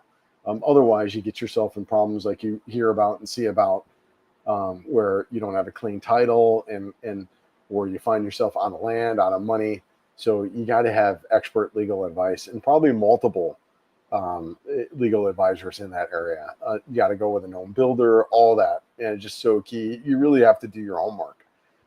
So that would be my strategy as well, is to have all that stuff handled and done. So you're absolutely right. Yeah, smart move buying the land. Like you said, it's just a matter of finding where you want to be. Yep. Yeah, and that's kind of the plan too. I mean, I'm really the kind of guy. I'm not a minimalist. I'm really not. I like having my stuff. I like having my gadgets, my gear. I like that. I have a full-size motorcycle. So having a base for me is kind of key. It's important. So I'll have that at some point for sure. Yep. Xavier, what's up, brother? How's it going, man? Yeah. Morning, both of you from Cagayan City. Dude, you are in the middle of it. Had to catch a great ride from Valencia, from east to west. Have a great time in Japan. All right, man. Well, dude, stay safe out there. My understanding of where you're at is right in the middle of where we're not supposed to be, but safe travels to you, man. I hope you're good out there. Yes, hello from Davao City. Yeah, thanks for being here. Love Davao. We will be neighbors here really soon. I'm hoping to be out there soon. No problem. Unfortunately, I need to do a lot of research. Yeah, I know, but it's fun. Right? I think about it. What else am I going to be doing? Right? Whatever things to figure out and learn. It's great. Keeps us engaged. Keeps us focused and engaged. It was involved in 2 incidents in the last 33 years of driving here. Yeah, nothing big. Getting bumped in the back. Yeah, nobody blamed. Yep, that's why I doubt the general always an expat. Yeah, I just have had, so a guy I know in Cebu was involved in 2 accidents. Now he was driving a car, and the one of them that he said, like, the scooter pulled right out in front of him. The scooter was damaged. The guy was injured. So that's kind of the scenario that I'm hearing, where you just want, and that also, that's no different in the United States. I was involved in an accident. It was not my fault. I got ticketed. So it's really no different in the United States, where just protecting yourself, having recording systems and stuff like that, I think is important. So, yeah.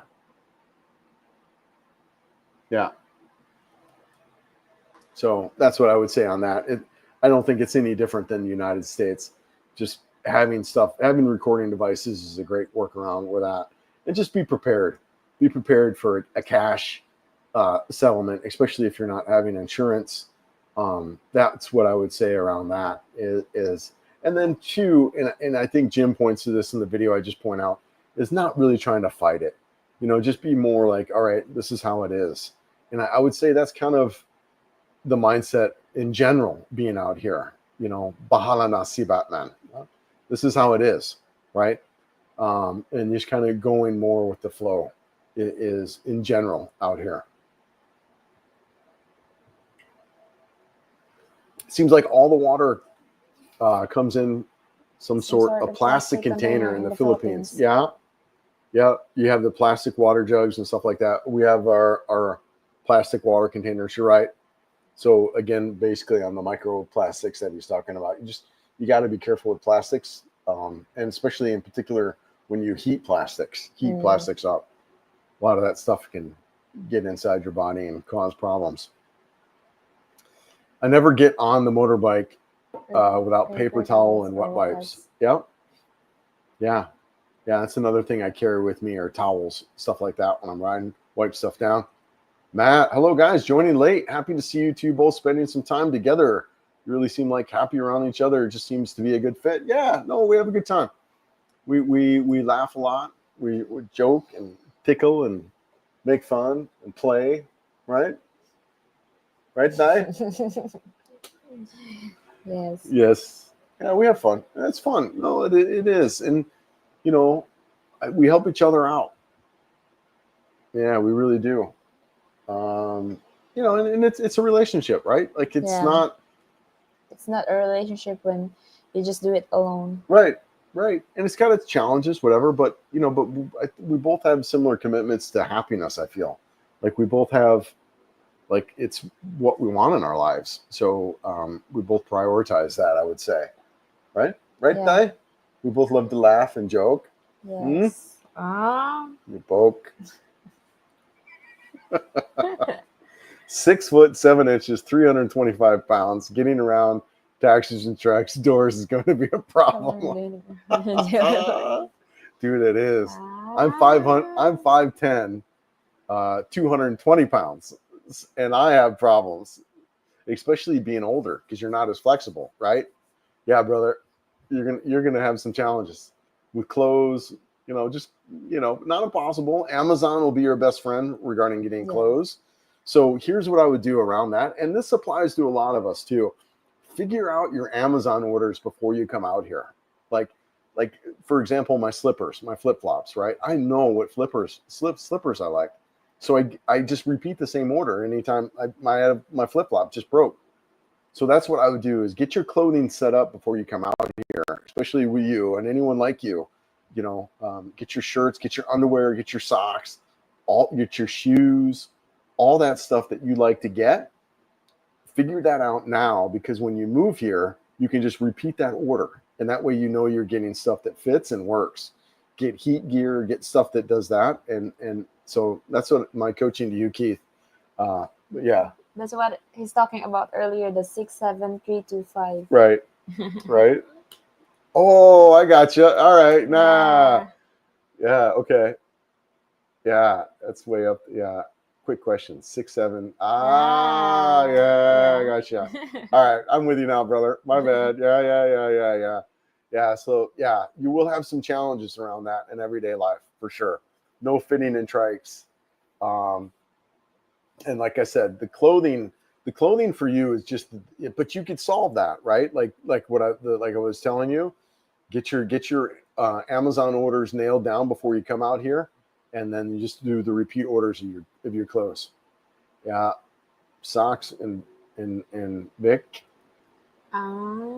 What's that? Socks and Vic. Tradition like pag. Ask your wife. Pag is when you go to a funeral, you must go somewhere else before going to home, so that the soul will get lost. Oh yeah, one of the wild traditions that they have. All right, I'm tracking with you now. So pag, don't go straight home after the funeral. Yeah. Go around, drive around in circles for a little bit. Yeah. Interesting. So it is a pretty superstitious country. It is, man. It is. It's funny. What are some of those other wild superstitions that I gotta remember? You don't even know because they're normal, but yeah. Too funny. Yeah. It splashed up on my face. Yeah, great. Enjoy the channel. Yeah, salamat kayo, as they say here. Thank you very much. I do. I appreciate it. Been looking for my beautiful Filipino for 2 months, and I'm just super picky. I was married over 20 years, so I ain't down for nothing but the best. Yeah, and I see a lot of guys that can kind of get in this dynamic that you're in, and just take your time, whatever. There's no rush. I would just, my thing around that is just make sure that the Filipina is like knows that, right? Like just, hey, look, I'm being upfront, being direct right away from the beginning, I think would be key. That way everyone's on the same page. But no, I understand.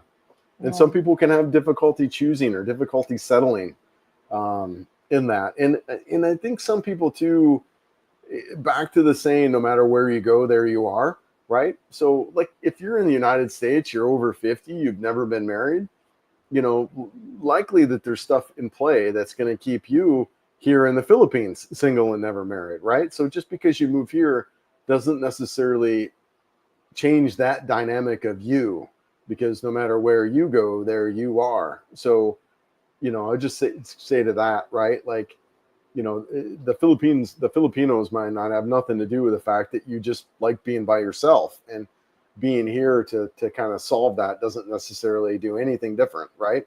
If that makes sense. So, but yeah, no, there's nothing wrong with traveling around and dating around too. My advice too is just be open and upfront with that with your partners, right? Good stuff though. Hey, Pete, what's up, brother? Oh, so cool, man. Yes. Yeah, I hope you and Hyacinth, right, are good there. Yeah, brother. Yeah, things are good, man. Things are good. Looking forward to getting back down to Mindanao, and hope all is well with you.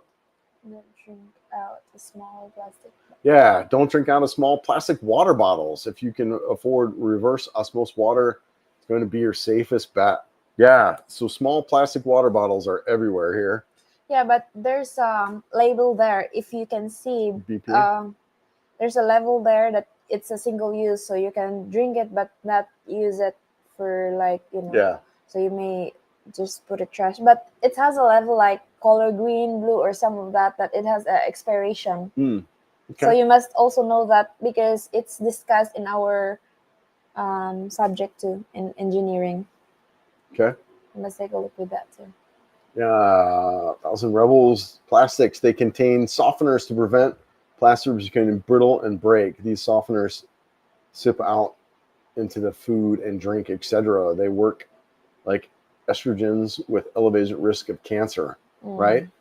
And also too, right, like the microplasms in your brain, isn't that what's causing what they're also linking to, like dementia and Alzheimer's, I believe.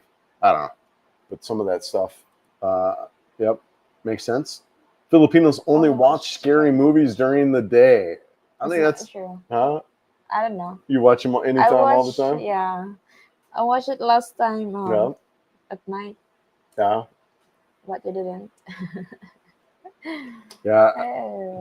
Because they have better things to do at night. Because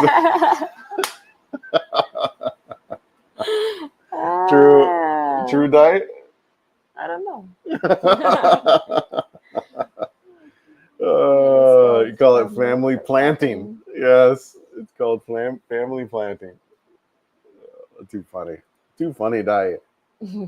Another Philippine superstition: before peeing outside on a random sidewalk or tree, always say tabi-tabi po. Because they might do some things in you. Like you will feel itchy, something like that. That's so funny. When you go home, yeah. I've never heard that before. That's great. But they said it's no big deal with a man because they said when you pee in other sidewalks, they will make your thing big, and it's not big deal for a man. But it's a big deal for a woman.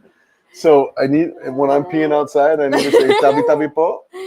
Yeah, but I don't really That's cute. say that to you when you pee outside. So tabi-tabi, that's excuse me? Yeah. Oh, okay. Is that Bisaya or Tagalog? Or It's both? Both. Both? Yeah. Tabi-tabi, excuse me?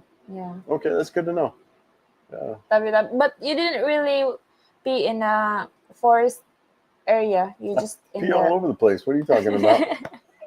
I don't know. That's one of the things I love about this country is you can just go pee outside. Yeah. Yeah. For you. Yeah, right. Well, you have too a couple times. But you need to cite a good spot first. Yeah. That's funny. Tabi-tabi po. Yeah, good stuff. Appreciate that, man. Microplastics are everywhere now. Yeah. Soil here in Missouri tests positive for them. Yeah. So growing plants, very bad. Interesting, right? Yeah. A lot of talk about microplastics that I've heard recently, which makes sense, right? That, we have problems now that if you look back a couple generations didn't have, and, plastics being a big part of that. So it kind of makes sense, right? That's there. Scary movies. The captain is spot on about scary movies. Yeah. Yeah, I don't really watch much scary. The captain, is that you talking about the guy from the video? No. Oh. He's talking about Oh yeah, Captain Ron. Yeah, But yeah. we All only right, I got watch you. Yeah, scary yeah. movies at the Only watch scary movies during the. Yeah, yeah, yeah. Yeah. God, there's a bunch of nuances. I can't remember any of them now, but a lot of them just make me laugh. Mm. That about the culture. There's Yeah. also one thing that we don't drink soft drinks or cold drinks without a meal first. Remember when you Right. said you can drink your drinks now? I was like, no, because my meal is not here yet. Right. You I wait need for to, the yeah, meal. Yeah. before drinks. Yeah. Yeah. It's too funny. My ex-wife, Filipina, used to bang pots and pans and throw money through the doorways on New Year's Eve. Yes. Also hang grapes on the doors. Yeah. First time she woke up and banging pots and pans, I freaked out.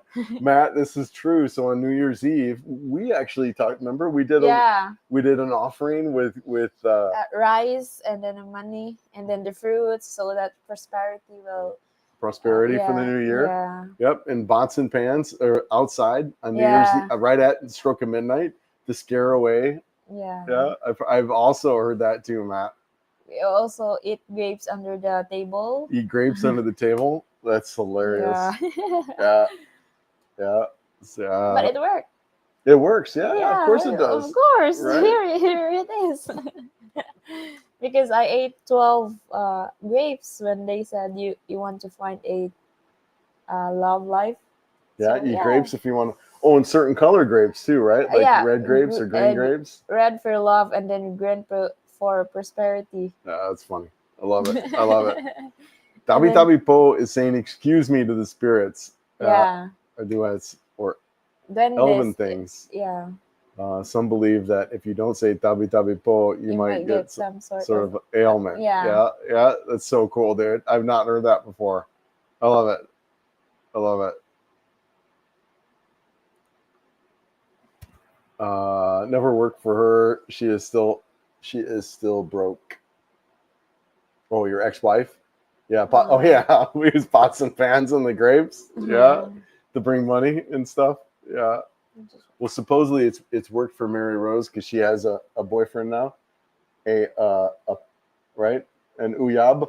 I don't know. Well, we're all cut up on comments. We got almost 3 hours. Should we get some food? Yeah, I'm gutom gayo. I think we're gonna call it off here. We're gonna get some food. Been doing this almost 3 hours. Yeah, appreciate you being here, Dai. Yeah. Salamat kayo. Thank you guys for being here. Guys, really appreciate it. I really do. Thanks so much for kind of being my friend through this journey, and however I can help out, like I said, with these lives and going into conversations is always fun. And really thank you guys really so much. I do. I do get a lot out of this and enjoy this channel. So really appreciate all of you all, and just want amping and io, and we'll catch you guys in the next one. Peace.